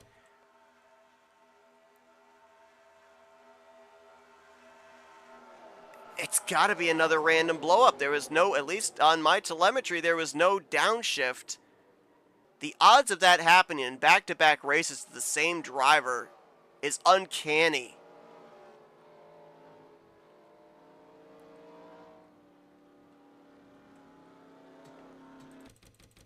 Let's take a look at the drivers in the wreck. I'm not even really sure who it started with, if I'm being perfectly honest.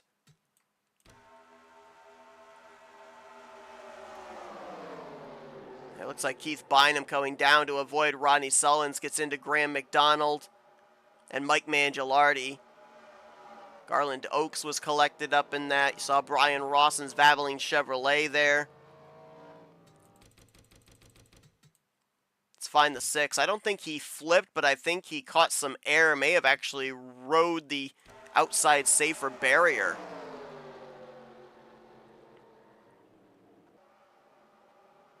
He was up on his side.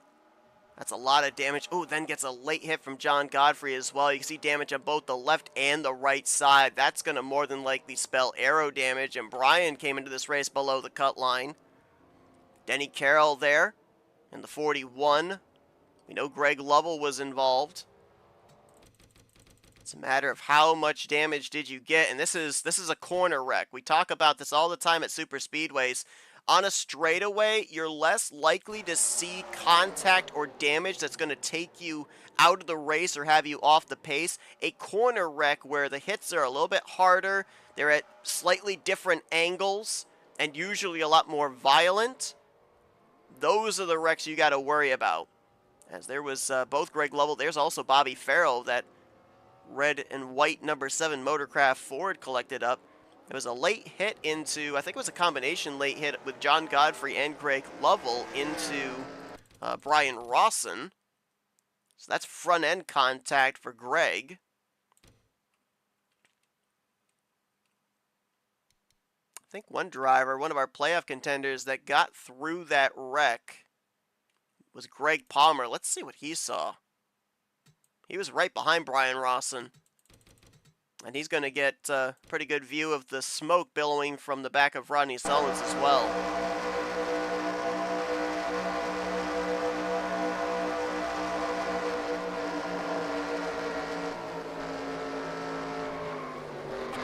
Oh, he just got clipped in the left rear, and somehow he kept that thing going. You hear him? He downshifted to second, grabs a gear, and Mike Mangialardi was able to also get through that. Palmer came into this one 1 point below the cut line. Mangialardi was 9 points below. And they may have just saved their chances of advancing into the next round right there, getting through that big wreck.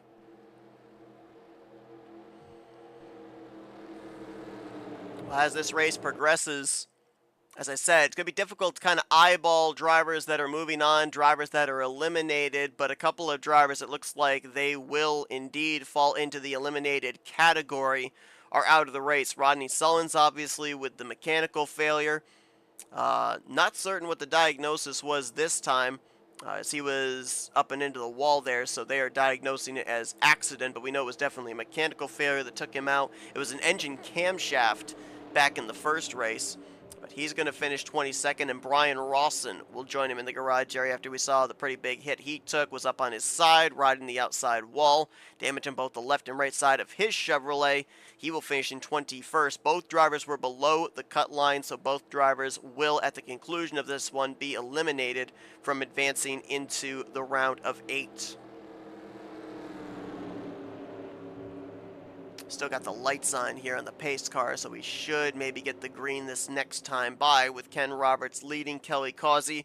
No surprise, everybody was down pit road here under this caution period, trying to extend the fuel window a little bit further if we go into a long green flag run. Roberts won the battle off of pit road with Causey in second. Robert Breedlove now up to third. Paglia and Randy Waugh going to complete the top 5.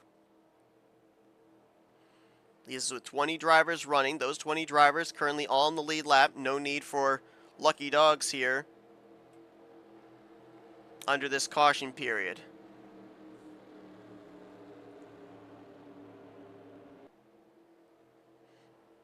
Told Rodney to quit using those Volkswagen engines. Is that even possible? Can you put a Volkswagen engine in a Chevrolet?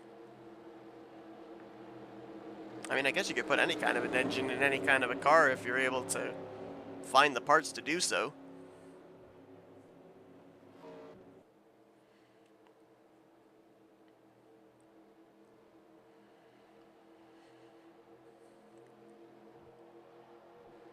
So now with Rawson out of the race, Rodney Sullins out of the race, maybe a little bit of extra breathing space for a couple of drivers up towards the top of the point standings, and Ken Roberts, Denny Carroll, Kelly Causey.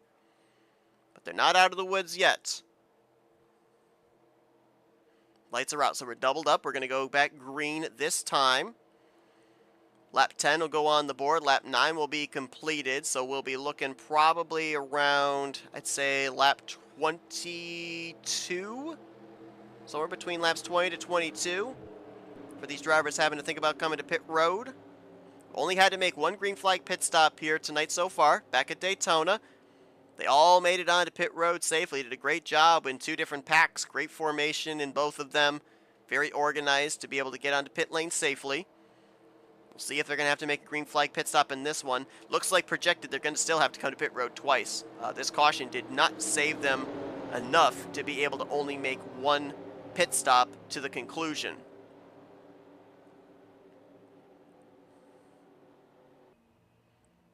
Talk about those bonus points. Ken Roberts going to lead us back to green. He's about to lead his 5th lap. Kelly Causey has led a lap. Brian Lovell has led a lap. And it looks like RJ Cabana may have stayed out there under that caution to lead a lap and then came to pit road under the 2nd lap of pacing. So 3 of the 4 leaders, playoff contenders, have got themselves at least that 1 bonus point for a lap led. Ken Roberts currently in control of the bonus point for most laps led in this one, but not by much, as he'll get us back under green here at Primetime Superspeedway.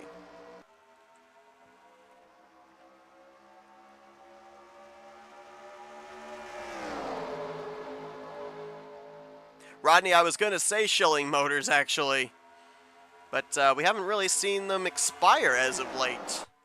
Unless it's the Schilling Motors from 2023 or 2024.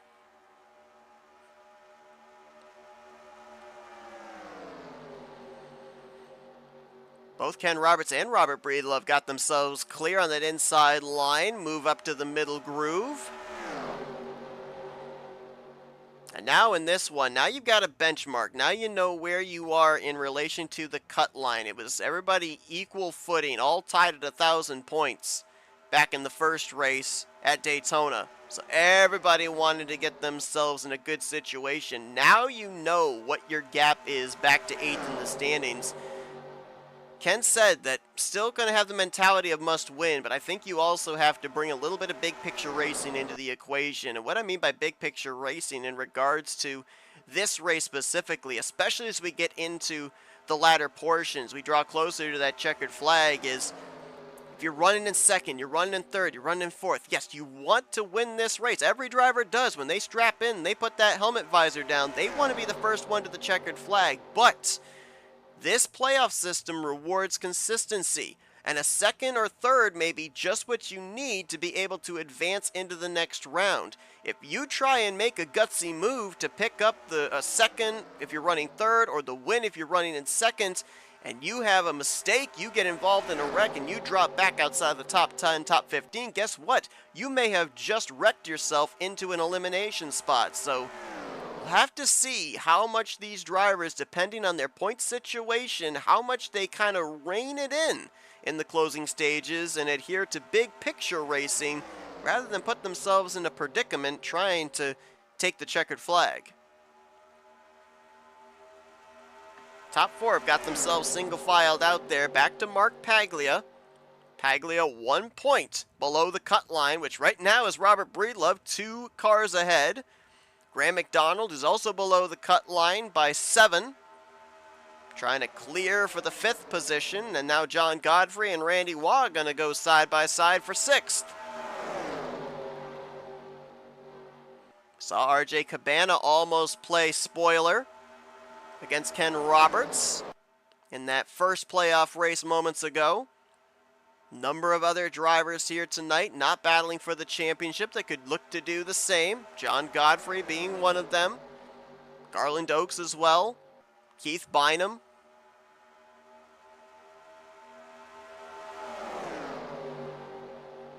Things have gotten a little broken up here at the front. Look at the gap now from Paglia back to Godfrey in that outside line. Inside line now being led by Graham McDonald.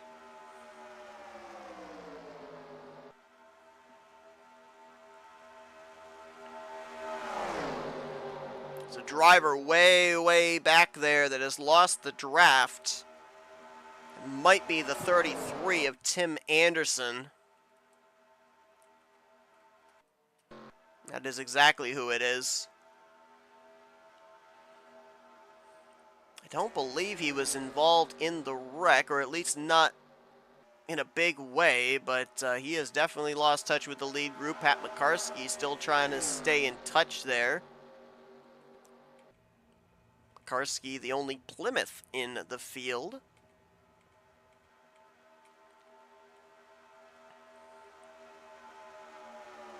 Randy Waugh trying to help push a fellow Dodge. And Graham McDonald on that inside line.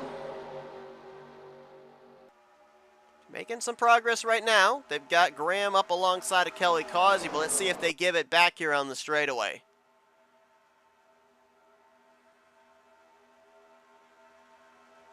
Yeah, I mean, just look at the momentum that middle line gains. Paglia, though, going to change alliances. He'll go from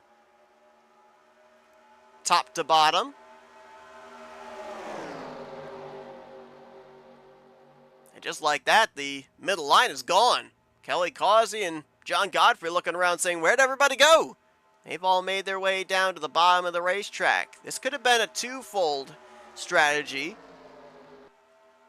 The first reason, they probably saw that inside line moving and they wanted to get down there and block that momentum. The other thing, take a look, top left of the screen, 16 laps about to be completed here. Mentioned that that potential green flag pit stop could be somewhere in the lap 22 to 24 range. So we're closing in on it.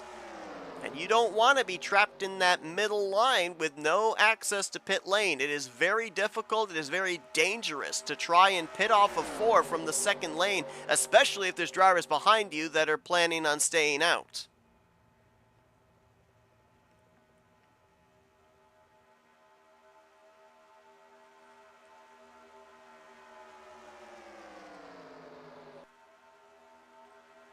One thing I'm also keeping an eye on here in regards to Ken Roberts.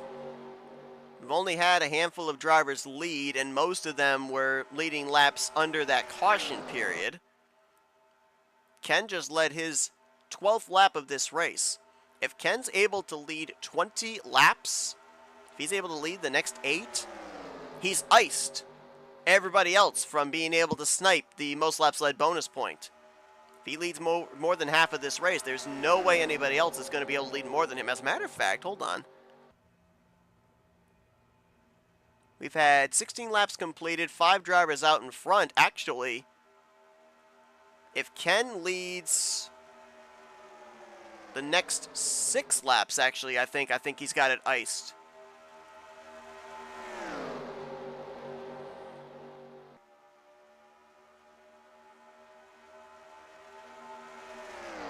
Keeping a weather eye there on the radios, potentially lighting up as everybody, with the exception of a few, have made their way down to the bottom of the racetrack here in preparation for green flag pit stops. Pit road entry is kind of similar, especially off of 4 at Primetime Superspeedway, as it is at Daytona. Pretty spacious. I think it might be a little bit wider in terms of the width of pit road itself than it is at Daytona.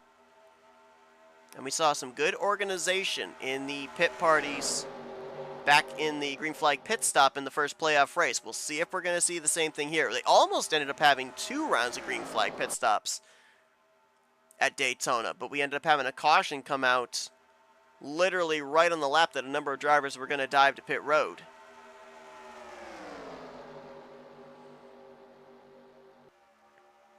Kelly Causey and RJ Cabana are those 2 cars up on the outside line. I think they're actually gaining ground. Are these drivers on the bottom saving, or is it just the checkup is that bad that 2 cars are being able to make forward progress against nearly a dozen drivers to their left?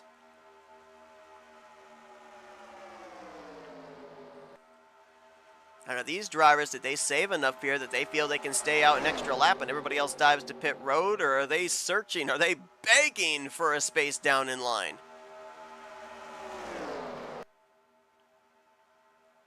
They're certainly not lifting. They've still got it down to the floor.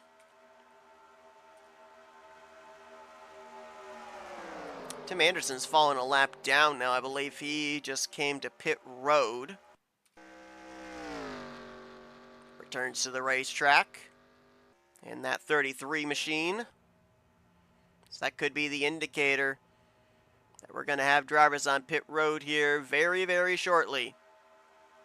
Yep, I do believe that radios are lighting up here. I think we're going to have drivers on pit road this time by. Who will they be? I think Ken Roberts is an easy one, as he's been out in front the entirety of this stint.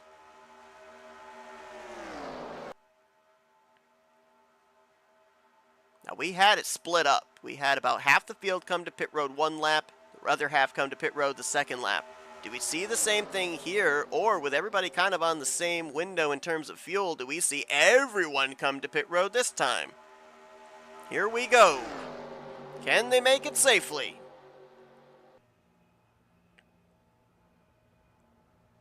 Looking good so far. Coming to the narrow pit road entry. Breedlove's gonna get Roberts in the right rear. He gets Paglia. Paglia saves it back into Roberts. Randy Waugh gets spun around off the nose of Graham McDonald. We almost made it, but about 3 or 4 drivers getting turned around, and Randy Waugh, who came into this race below the cut line, that's certainly not what he needed right there. Looks like 3 drivers stayed out to go the extra lap. All non-playoff drivers there. How about that? Cabana, Bynum, and Oaks.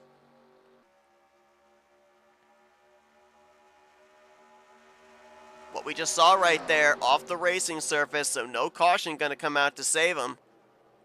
Here come those remaining 3 onto pit lane, avoiding the mayhem we saw in the previous lap.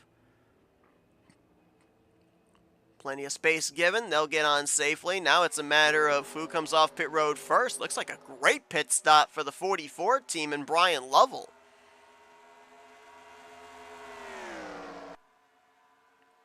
Brian had a good run in the opening race earlier on tonight at Daytona. 4th in the point standings after the calculations were done. 8 points to the good above the cut line. And potentially here, if he can keep Breedlove and Heiser in the rearview mirror, he'll get himself a bonus point as well for a lap led. Oh, and Breedlove is back on pit road. Must have gotten a speeding penalty, and that's the 8th in the standings cut line driver. So if he doesn't get a caution here to be able to get back on the lead lap, that could be a 3rd driver eliminated here from advancing into the round of 8. Schilling didn't get the lap led there. RJ Cabana actually just led off of pit road. Lovell and Heiser are up to speed, so they'll get around that trio that just pit. So Brian's looking in good shape. Gary Heiser might be an interesting one because he came into this race below the cut line. He was -6. Right now, he will cycle to second. Bobby Farrell, Denny Carroll, and Greg Lovell, I think, all right now should be in good spots. Bobby was 5th. Greg was 7th, and Denny was 2nd. And right now, they are going to cycle to, it looks like, 6th, 8th, and 9th. And they will catch up to this lead group with a chance of improving. John Godfrey right there with them. Got another quartet of playoff drivers back here with Graham McDonald, Ken Roberts, Greg Palmer, and Kelly Causey. 2 of those drivers were below the cut line, 2 of those drivers above the cut line, including Roberts, who had that victory. And right now, let's see how many laps we got left. We got 14 laps left. Ken does not yet have the bonus point for most laps led wrapped up. If Brian led to the conclusion, he'd get the bonus point. Mike Mangialardi, Mark Paglia, they're 14th and 15th right now.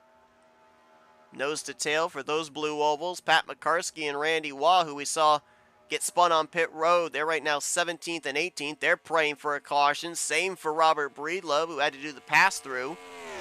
He's 18th right now. Billy Elliser, he was 6th in the playoffs coming into this elimination race. But right now, I believe he is running the lowest of the playoff drivers. Last car on the lead lap in 19th place. This is not good for him. He's also in the camp of praying that the caution will come out to save him.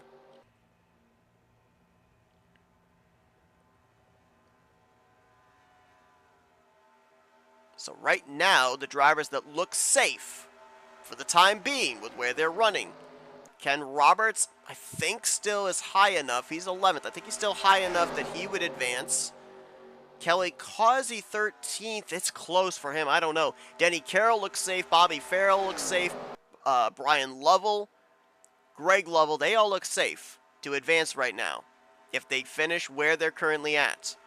But here comes RJ Cabana with a move, looking to get that 5,000ths back that he was short of getting his second win on the season just moments ago in our first playoff race at Daytona. He'll move on by for the top spot. Keith Bynum and Garland Oaks going to help him, so the non-playoff drivers working against the playoff drivers here as we are nearing 10 laps remaining. We're about to put Billy Elliser a lap down.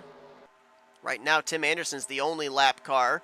Billy would be the first car 1 lap down, still eligible for the free pass should we see a caution. Also, bear in mind, I'm giving all of this possibilities of drivers finishing here, there, and everywhere. We are not able to make it the rest of the way on fuel. We're still going to have to come to pit road at least one more time before the checkered flag waves. So the running order right now could change significantly depending on what happens if indeed we end up getting to the window where these drivers have to pit. Or when these drivers have to pit, I should say. Not if. It's not a matter of if. They're going to have to. There is no way to be able to make it.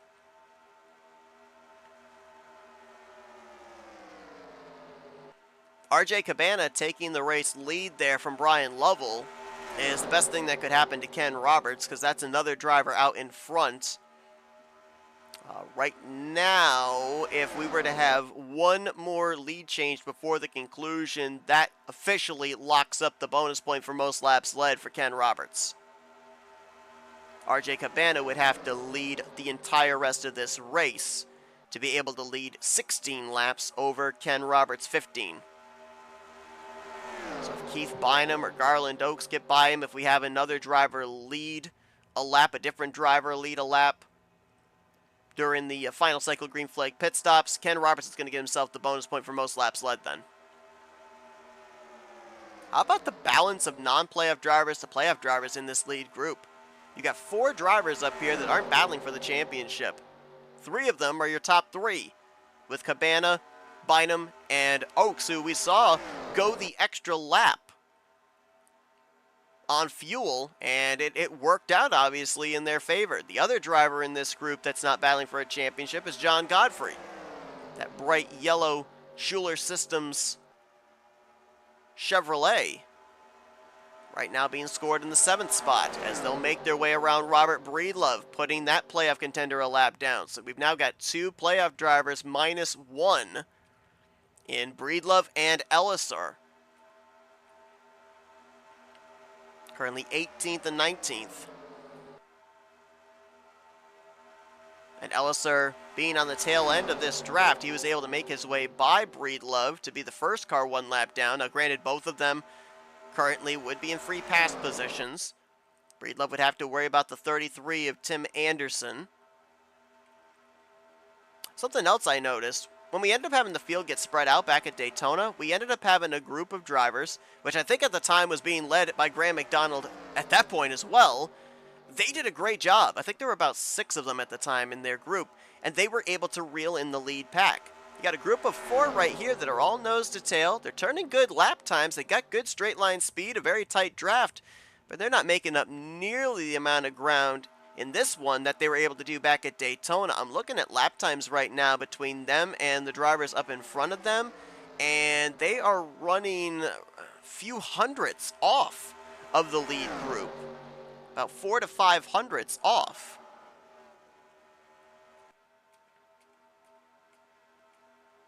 So it looks like, with it being a little bit bigger of a racetrack, a little bit wider, a little bit longer, it is tougher to be able to, even with a good, strong, tight single-file draft, to be able to reel in another pack. Now, granted as well, back in that Daytona race, the leaders were side by side for several rows deep. You can see this group is now all single-file themselves. So they are definitely, with more cars in a straight line, they are producing more speed than a group of 4 cars are.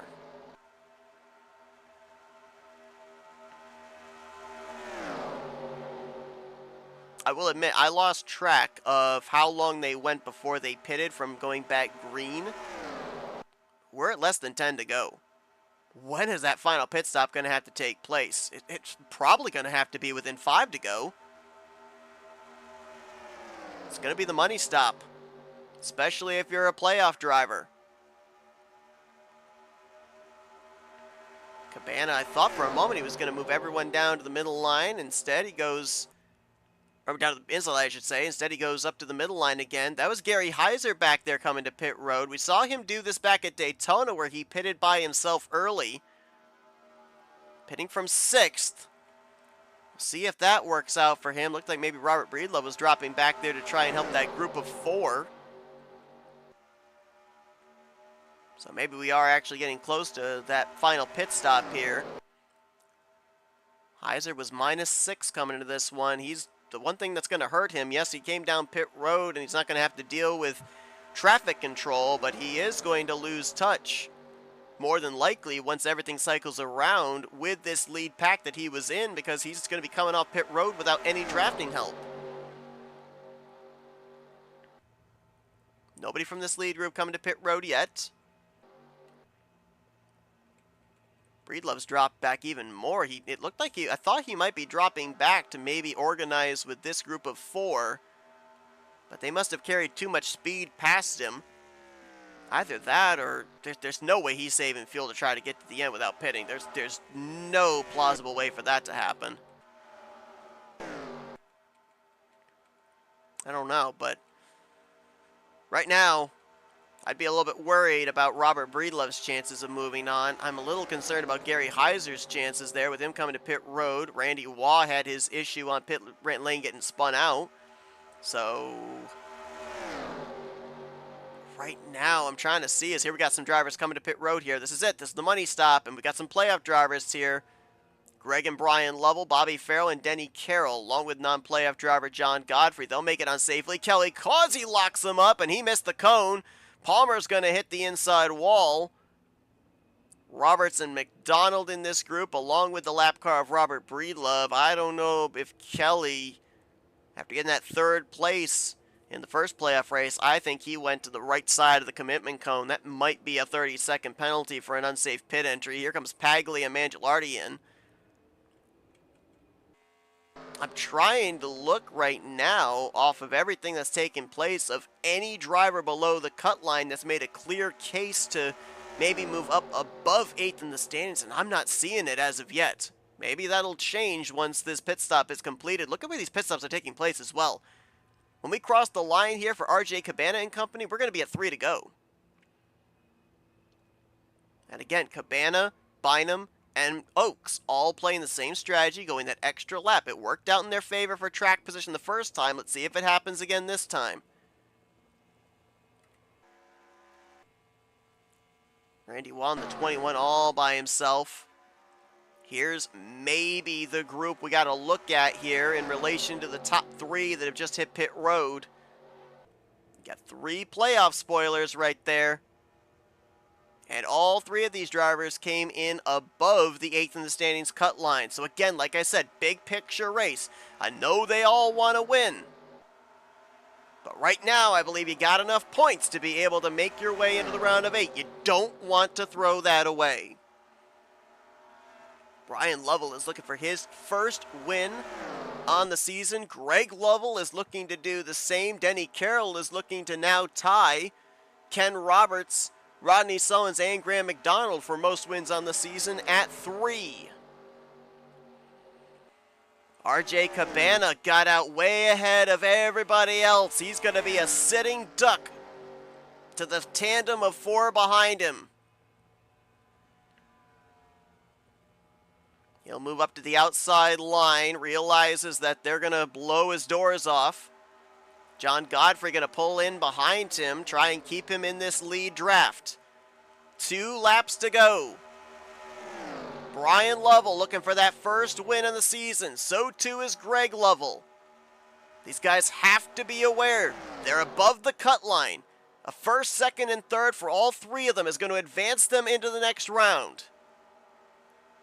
You do not want to make a mistake that's going to cost you a chance of moving on into the round of 8.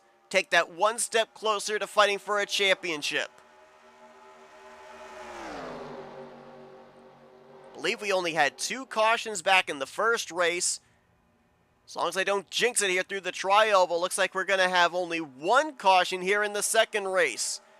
Impressive stuff here tonight in the first 2 opening playoff races here in Season 5 of the Saturday Night Shootout Super Speedway Series. There you saw the white flag in the air.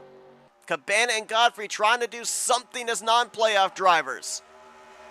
Brian Lovell going to stay committed to the bottom of the racetrack. There is some traffic up ahead to deal with. They will more than likely stay out of the way. Brian, is he out of fuel? What is going on with the 44? He's slowing.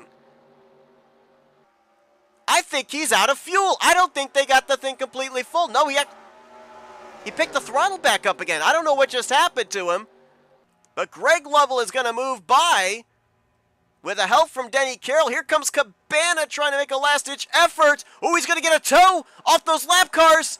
It's going to be another photo finish. It's going to be close. And again, Cabana comes up short as Greg Lovell will go to victory lane for the first time this season. It'll be a big win for him because it secures him a spot in the round of 8 for driver number 8. He was 7th in points, a mere 4 points ahead of the elimination cut line coming into this race. And he led 1 lap tonight, the important one, taking the checkered flag. It does appear that my assumption was correct. Brian Lovell, that money stop there, there must have been something where you could take a splash or you could take half a can. And my guess is more than likely you had to take half a can to reach the conclusion. And Brian Lovell went with a splash. He did run out of fuel. He crossed the line in 7th place. A few other drivers got around him at the conclusion. I don't think that's going to hurt his chances of advancing, though, into the next round. I think he still is going to make it. Standings are official, and Greg Lovell makes it 2 for 2 in playoff drivers, winning the first 2 playoff races. It's his first win on the season after scoring 8 top 5s and 12 top 10s, 8 pole positions as well in the previous 25 starts. that he made during the regular season. RJ Cabana, a bridesmaid once again, back-to-back podiums for him here tonight though, and John Godfrey is going to cap off the podium with a third place run. So while we had 2 playoff drivers finish on the podium in race 1, only one of them will finish on the podium here in race 2. Denny Carroll will advance into the next round with a 4th place run. Keith Bynum, Garland Oaks, some more non-playoff drivers up here inside of the top 10 as Bynum will get 5th, Garland just outside the top 5 and 6th. Brian Lovell on fumes across the line in 7th. That'll be enough for him to advance. Same for Bobby Farrell, who brings it home in 8th. I was wrong about coming to pit road by himself. Gary Heiser still managed to finish in 9th place, but the question will be, did he do enough to get above the cut line? We're going to have to see in relation to some others. Ken Roberts in 10th. That should be enough for him. He was 16 points above the cut line after his victory at Daytona. Should be enough for him to advance. Greg Palmer. It's going to be an interesting one there for him because we saw Breedlove fall a lap down. He's going to officially finish 19th. Palmer was 1 point back coming into this one. I think he gained ground on Breedlove and Billy Elliser. I think Palmer, don't quote me on this, we'll wait for the official standings, but I think Palmer may have done enough to get into the round of 8. Mike Mangialardi, don't think that was quite enough that he needed. 12th place for him. Kelly Causey, 13th. He's going to be close to that cut line, but I think he might still be okay. Graham McDonald, Randy Waugh, Mark Paglia, they came in below the cut line. I think they needed to finish up at least in the top 10, if not the top 5. None of those 3 were able to do so as they finished off the lead lap. Pat McCarsky also a lap down. Billy Elliser was above the cut line by 5, but I think 18th is going to drop him below the cut line. Breedlove was the cut line driver, 19th. He's certainly going to be eliminated, and I think Brian Ross and Rodney Sullins, as we already knew, out of the race, they're also eliminated. So, again, nothing is official, but as I said, I try to eyeball it, give you guys an unofficial idea here, and then we'll give you the official of who is moving on, who is not. I think if I had to wager a guess on who I think the 8 drivers eliminated are, I think it'd be Rodney Sullins, Mike Mangialardi, Graham McDonald, Gary Heiser, Brian Rawson, Randy Waugh, Mark Paglia, and Robert Breedlove. It's close. I think Palmer is in. I don't know if Ellisor is in or not. Let me just double check here between him and who's the driver that I wanted to compare him to? Gary Heiser. There was 11 points between the two of them. Heiser in 9th, which means that 20th or worse is where Elliser would have had to have finished, and he finished 18th. He might just barely still be in. I don't think Randy Waugh made up enough ground. There was 7 points between them. Elliser 18th, which means that Randy would have had to have finished 11th or higher, and he finished 15th. I think Elliser may have just barely gotten in, but we'll get the official word for you here in just a few moments. We'll head into our second iteration of the night post-race wind down here for FRN, and let's dial up our podium finishers. Let's kick things off with a couple of non-playoff drivers, starting with the 3rd place finisher this evening, John Godfrey. User was moved Hey to John, your it's Seth channel. up here in the FRN booth. You got a copy? I do, Seth. Long time no talk. Yeah, absolutely. Hey, great run here tonight. That bright orange 7-Eleven, very easy to see on the racetrack. And in the conversation for this victory here in this second playoff race, I talked with RJ Cabana back in that first playoff race and said, you don't have the pressure of worrying about points, worrying about a championship. You can go out there, be aggressive, and just try and get that checkered flag. You had a shot at it here. What little more did you need? Did it maybe come down to the cycle of green flag pit stops? Anything different you could have done there? Because certainly up there in that lead pack for the entirety of the second half. Well, Seth, since I never expected to be in the contention there at the end, no, I can't honestly think of anything different. And I'm glad that I kind of pulled out a line and picked up RJ on the way past, because I found myself at the tail end of a Big Stone Gap contingent, and I didn't like my chances, but once I picked up RJ and shoved him up there, I said, maybe we can do something together. And then the 44 looked like he ran out of gas. And yeah, I was getting excited there for a minute, But I'll take a third after all the hard luck. Yeah, it got very interesting there at the end. You mentioned the 44 running out of fuel. We also saw you guys catching some traffic and maybe trying to get a little toe off of them, see if you guys could maybe do something in that outside line. It was interesting tonight looking at the variations between the two tracks. It looked like at a certain point you guys were gridlocked at Daytona. The inside line would gain an advantage, the outside line would bring it right back. It seemed like this evening you could maybe get little spurts of momentum on the inside line, but that middle line definitely seemed like the place to be. How did that play into positioning yourself, especially for these green flag pit stops? Because we hear you guys talk all the time about maybe just wanting that 1 or 2 extra spots before you come to pit road and hoping that that translates into a chunk of track position. Yeah, both of these tracks, just when you think you've got them figured out, they throw you a curve and you find a new way to gain an advantage.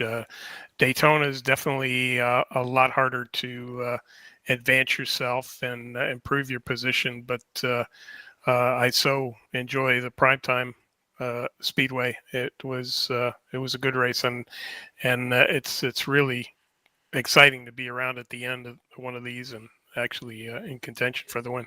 We saw a lot of the non-playoff drivers actually finish really well in this race. I believe a total of 5 of you comprised the top 10.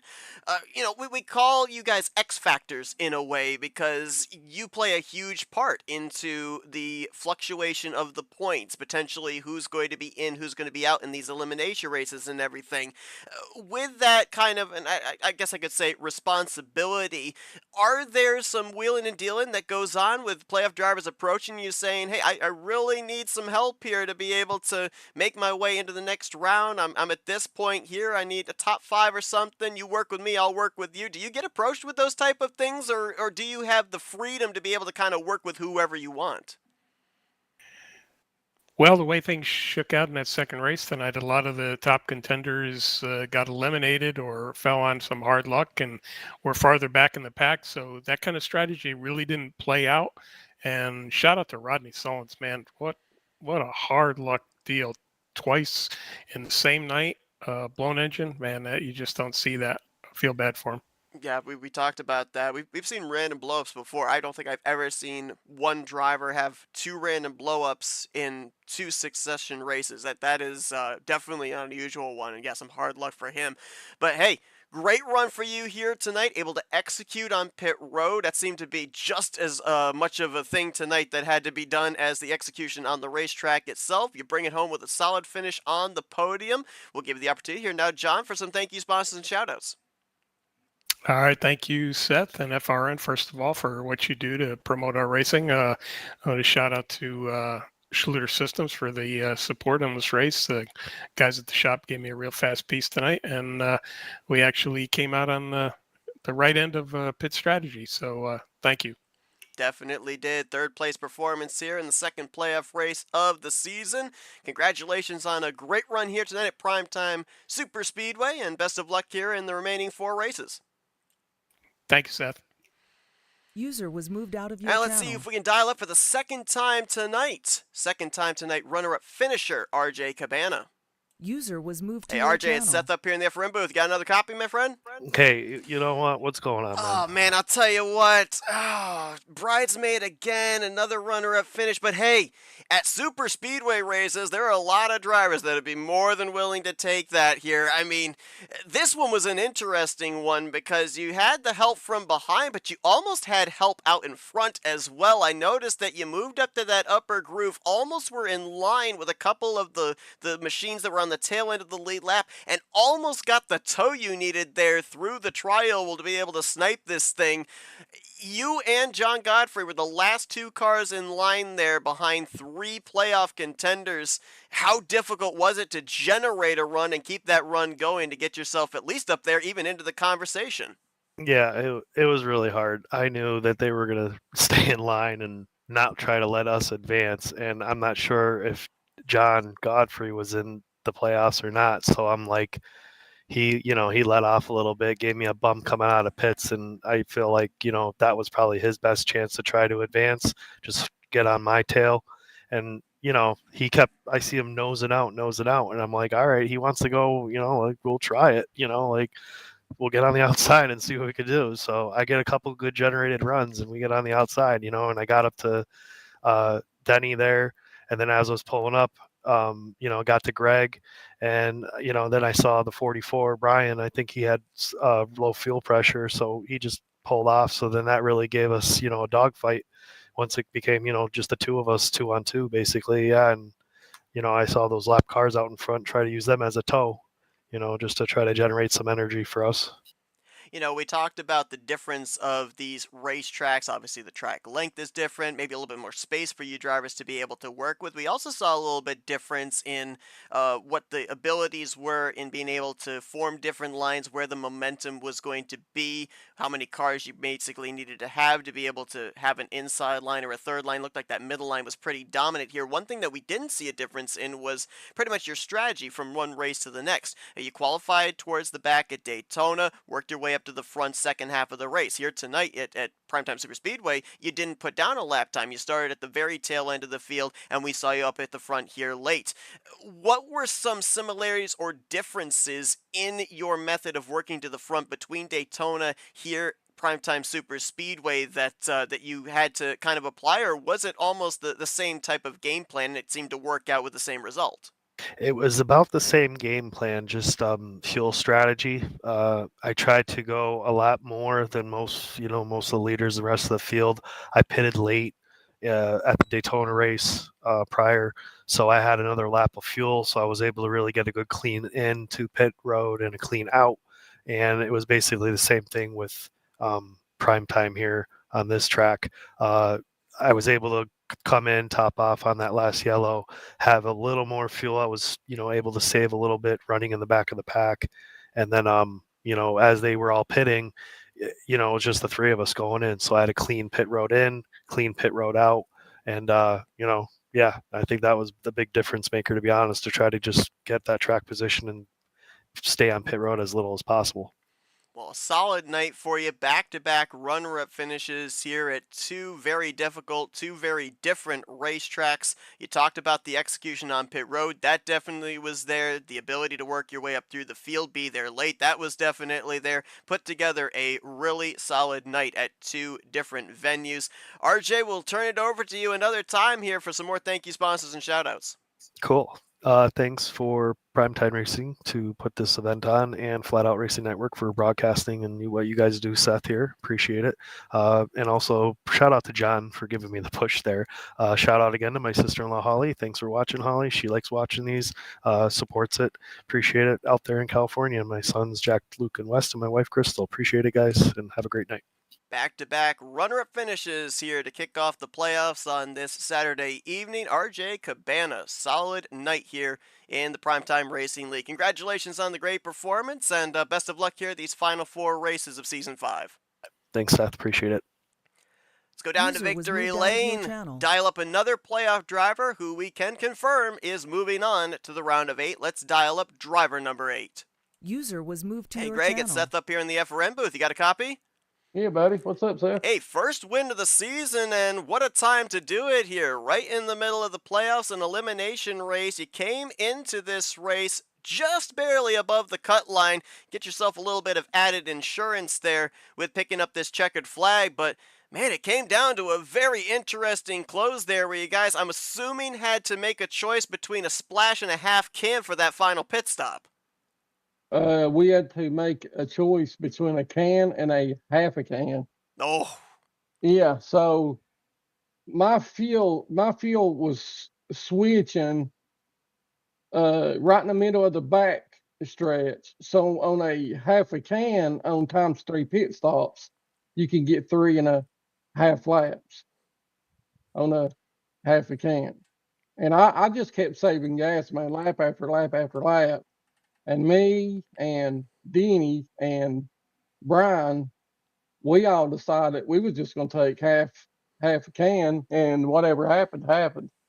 But my fuel light didn't come on until turn 4, so I knew I was good, man. I didn't run out of gas till I got on the back stretch. So that's how much gas I saved. Well, obviously, we document about the fact that, you guys don't take the green flag to start this race to bring it home and runner up when you're in the conversation for the win. But we also talked about the fact that this playoff system is not a winning you're into the next round. As I mentioned, you were above the cut line, but not by much. You were sitting comfortably up there inside of the top three, and wherever you ended up finishing, whether it was first, second, or third, you were definitely going to garner enough points to advance into the next round of the playoffs. In terms of big picture racing, we ended up obviously seeing where the 44 was sputtering, was run out of fuel. That put you in the race lead. But in a speculation that he had been able to make it the rest of the way, would you still have tried going for that victory, or would you have been comfortable just riding in second, taking those points into the next round? No, I would have stayed behind Brian. He's my brother, man. When he got over and went down on the tri-oval, he still had 8 pounds of fuel left, and I told him he should have just stayed. He should have just stayed in front of me because I was lifting out of my gas saving fuel, and the 41 behind me was saving fuel. He was, backing out of his gas saving fuel. And I told Brian he should have just stayed up there until he had to move. He wasn't sputtering or nothing. He was just afraid he would start sputtering in the center of the corner, and it would be too late, and I would end up getting into him. So he got over out of the way because he was afraid that would happen. Well, we talk about this being your first victory, and you've been strong during the course of the regular season, but interesting the timing of this victory as well, with 4 more races still to go, another elimination racing coming up next week in order to determine the final 4. We always talk during the postseason about momentum or the race leading up to the postseason. With getting this victory here, how do you think this does as far as the momentum, the trajectory here for you heading into the round of 8? Do you think this gives you a little bit of a spurhead here to be able to make a good charge for the final 4 in 1 week's time? Yeah, I think it does. I mean, I've had good races this season, and I've had bad ones. I've led a lot of laps, but just didn't, you know, the results just didn't show it. But it's just so hard to win, man. You got, a lot of good drivers here. You got Brian Lovell, and you got Denny, and you got Ken and Kelly and Rodney and Cabana Man, and yeah, I mean, there's a lot of good racers here, man, and we all, they work together and we work together, and I think Ken and them took a can when they pitted, because when they come out, they was like 3 seconds behind us, 3.5 seconds back. So I didn't know what they was gonna do. I knew the leader couldn't take half a can because when you're in the lead, you use more gas. You know that, Seth. Yeah. You race. I mean, when you're up front, man, you just use more gas. Well, Greg, congratulations getting that first win of the season here tonight during the playoffs. You're now advancing into the round of 8 as well next week. A big victory here tonight, so maybe we end up seeing you be able to double down when we have our next elimination race here at Primetime Super Speedway in 1 week's time. Obviously, as mentioned, some good momentum as well going into that next round, so we wish you luck there. But for now, we're going to hand the mic over to you, let you do some victory lane thank you, sponsors, and shout-outs. Thank you, Seth. I'd like to thank you for coming over here, and doing this for us. You always do a great job. I'd like to thank Graham for the series. He does the Fridays, Saturday night series, and there's a lot that goes into it. Setting up the schedules and looking over wrecks, and just there's a lot to it, man. And I appreciate what he does, and uh, Keith, he runs this place good, man, and I want to give a shout out to him and all the admins, and all the other leagues out there. Keep it strong, keep the game going, guys. let's keep this game going as long as we can. Absolutely. Well, with his victory here tonight, Greg Lovell will be one of the 8 representatives moving on to the next round of the playoffs. Starting next week, Daytona and Primetime Super Speedway, an opportunity to move on to the Final Four. Congratulations on the victory tonight. Go and enjoy it, and best of luck next week for the second round here of the playoffs in the Saturday Night Shootout Super Speedway Series. Thank you, Seth. Have a good one, buddy. Absolutely. Greg Lovell User becomes was moved the out of your second channel. winner here tonight after Ken Roberts' victory at Daytona. 2 playoff contenders pick up the victories in these first 2 playoff races. Well, we mentioned about the fact we'd have the point standings for you. We'll give a big thank you to Graham McDonald as well for getting those points calculated for us to be able to show them to you during the interval that we had between the first and second race, and here as well at the conclusion of the second race. Both Greg Lovell and Ken Roberts are going to find themselves tied at the end of the night with 1,070 points each. Denny Carroll will be third in points, Brian Lovell fourth, Bobby Farrell will be fifth with Kelly Causey in sixth, seventh will be Greg Palmer, and getting the final transfer spot in the 8th position in the standings will indeed be Billy Elliser. It was 2 points difference between moving on or being eliminated. Gary Heiser was the first one out in 9th. Randy Watt and Mark Paglia, they were -4 to the cut line, -6 for Robert Breedlove, -8 for Graham McDonald and Mike Mangialardi. Brian Rawson found himself -23, and Rodney Sullins, after back-to-back heartbreaking engine failures in these 2 playoff races, found himself a total of, looks like, 17 points below the cut line. Those drivers will not move on. Again, that's Heiser, Waugh, Paglia, Breedlove, McDonald, Mangialardi, Rawson, and Sullins. It's a lot of eliminations, but we mentioned 16 drivers began this journey, and we were going to cut it in half down to 8 remaining at the end of the night. That is indeed the case. We will then take those 8 drivers next week. We will put them on track for 40 laps at Daytona, for 38 laps again at Primetime Super Speedway, and only half of those drivers, the final 4, will move on for the final 2 races in the final races of the playoffs, the final round of the playoffs.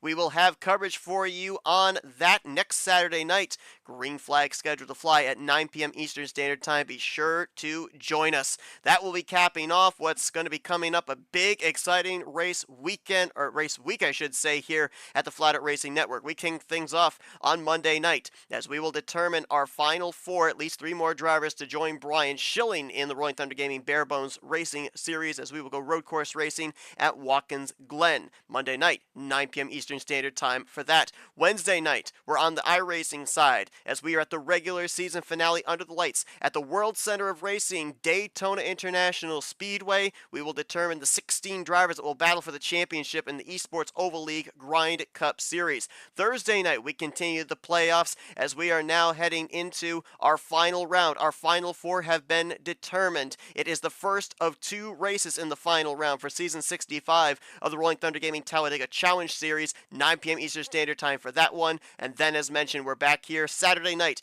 to continue on the 5th season's playoffs of the Primetime Racing League Saturday Night Shootout Super Speedway Series. I think I had a 100% in getting that name correct, so at least one night I was able to get it all right. I'll mess it up next week, don't worry. Thank you all for joining us here tonight. Hope you enjoyed our coverage of these 2 races. We'll see you in 1 week's time as we continue on the playoffs here. Who is moving on to the final 4? Cannot wait to find out. I've been Seth Cole, and you've been watching another broadcast courtesy of FRN, the Flatout Racing Network. This broadcast is the copyrighted work of Flatout Racing Network and may not be rebroadcast, retranslated, or used in any form without the express written consent of Flatout Racing Network and iRacing.com Motorsports Simulations. Flatout Racing Network would like to thank you for your support, and we hope you enjoyed tonight's broadcast.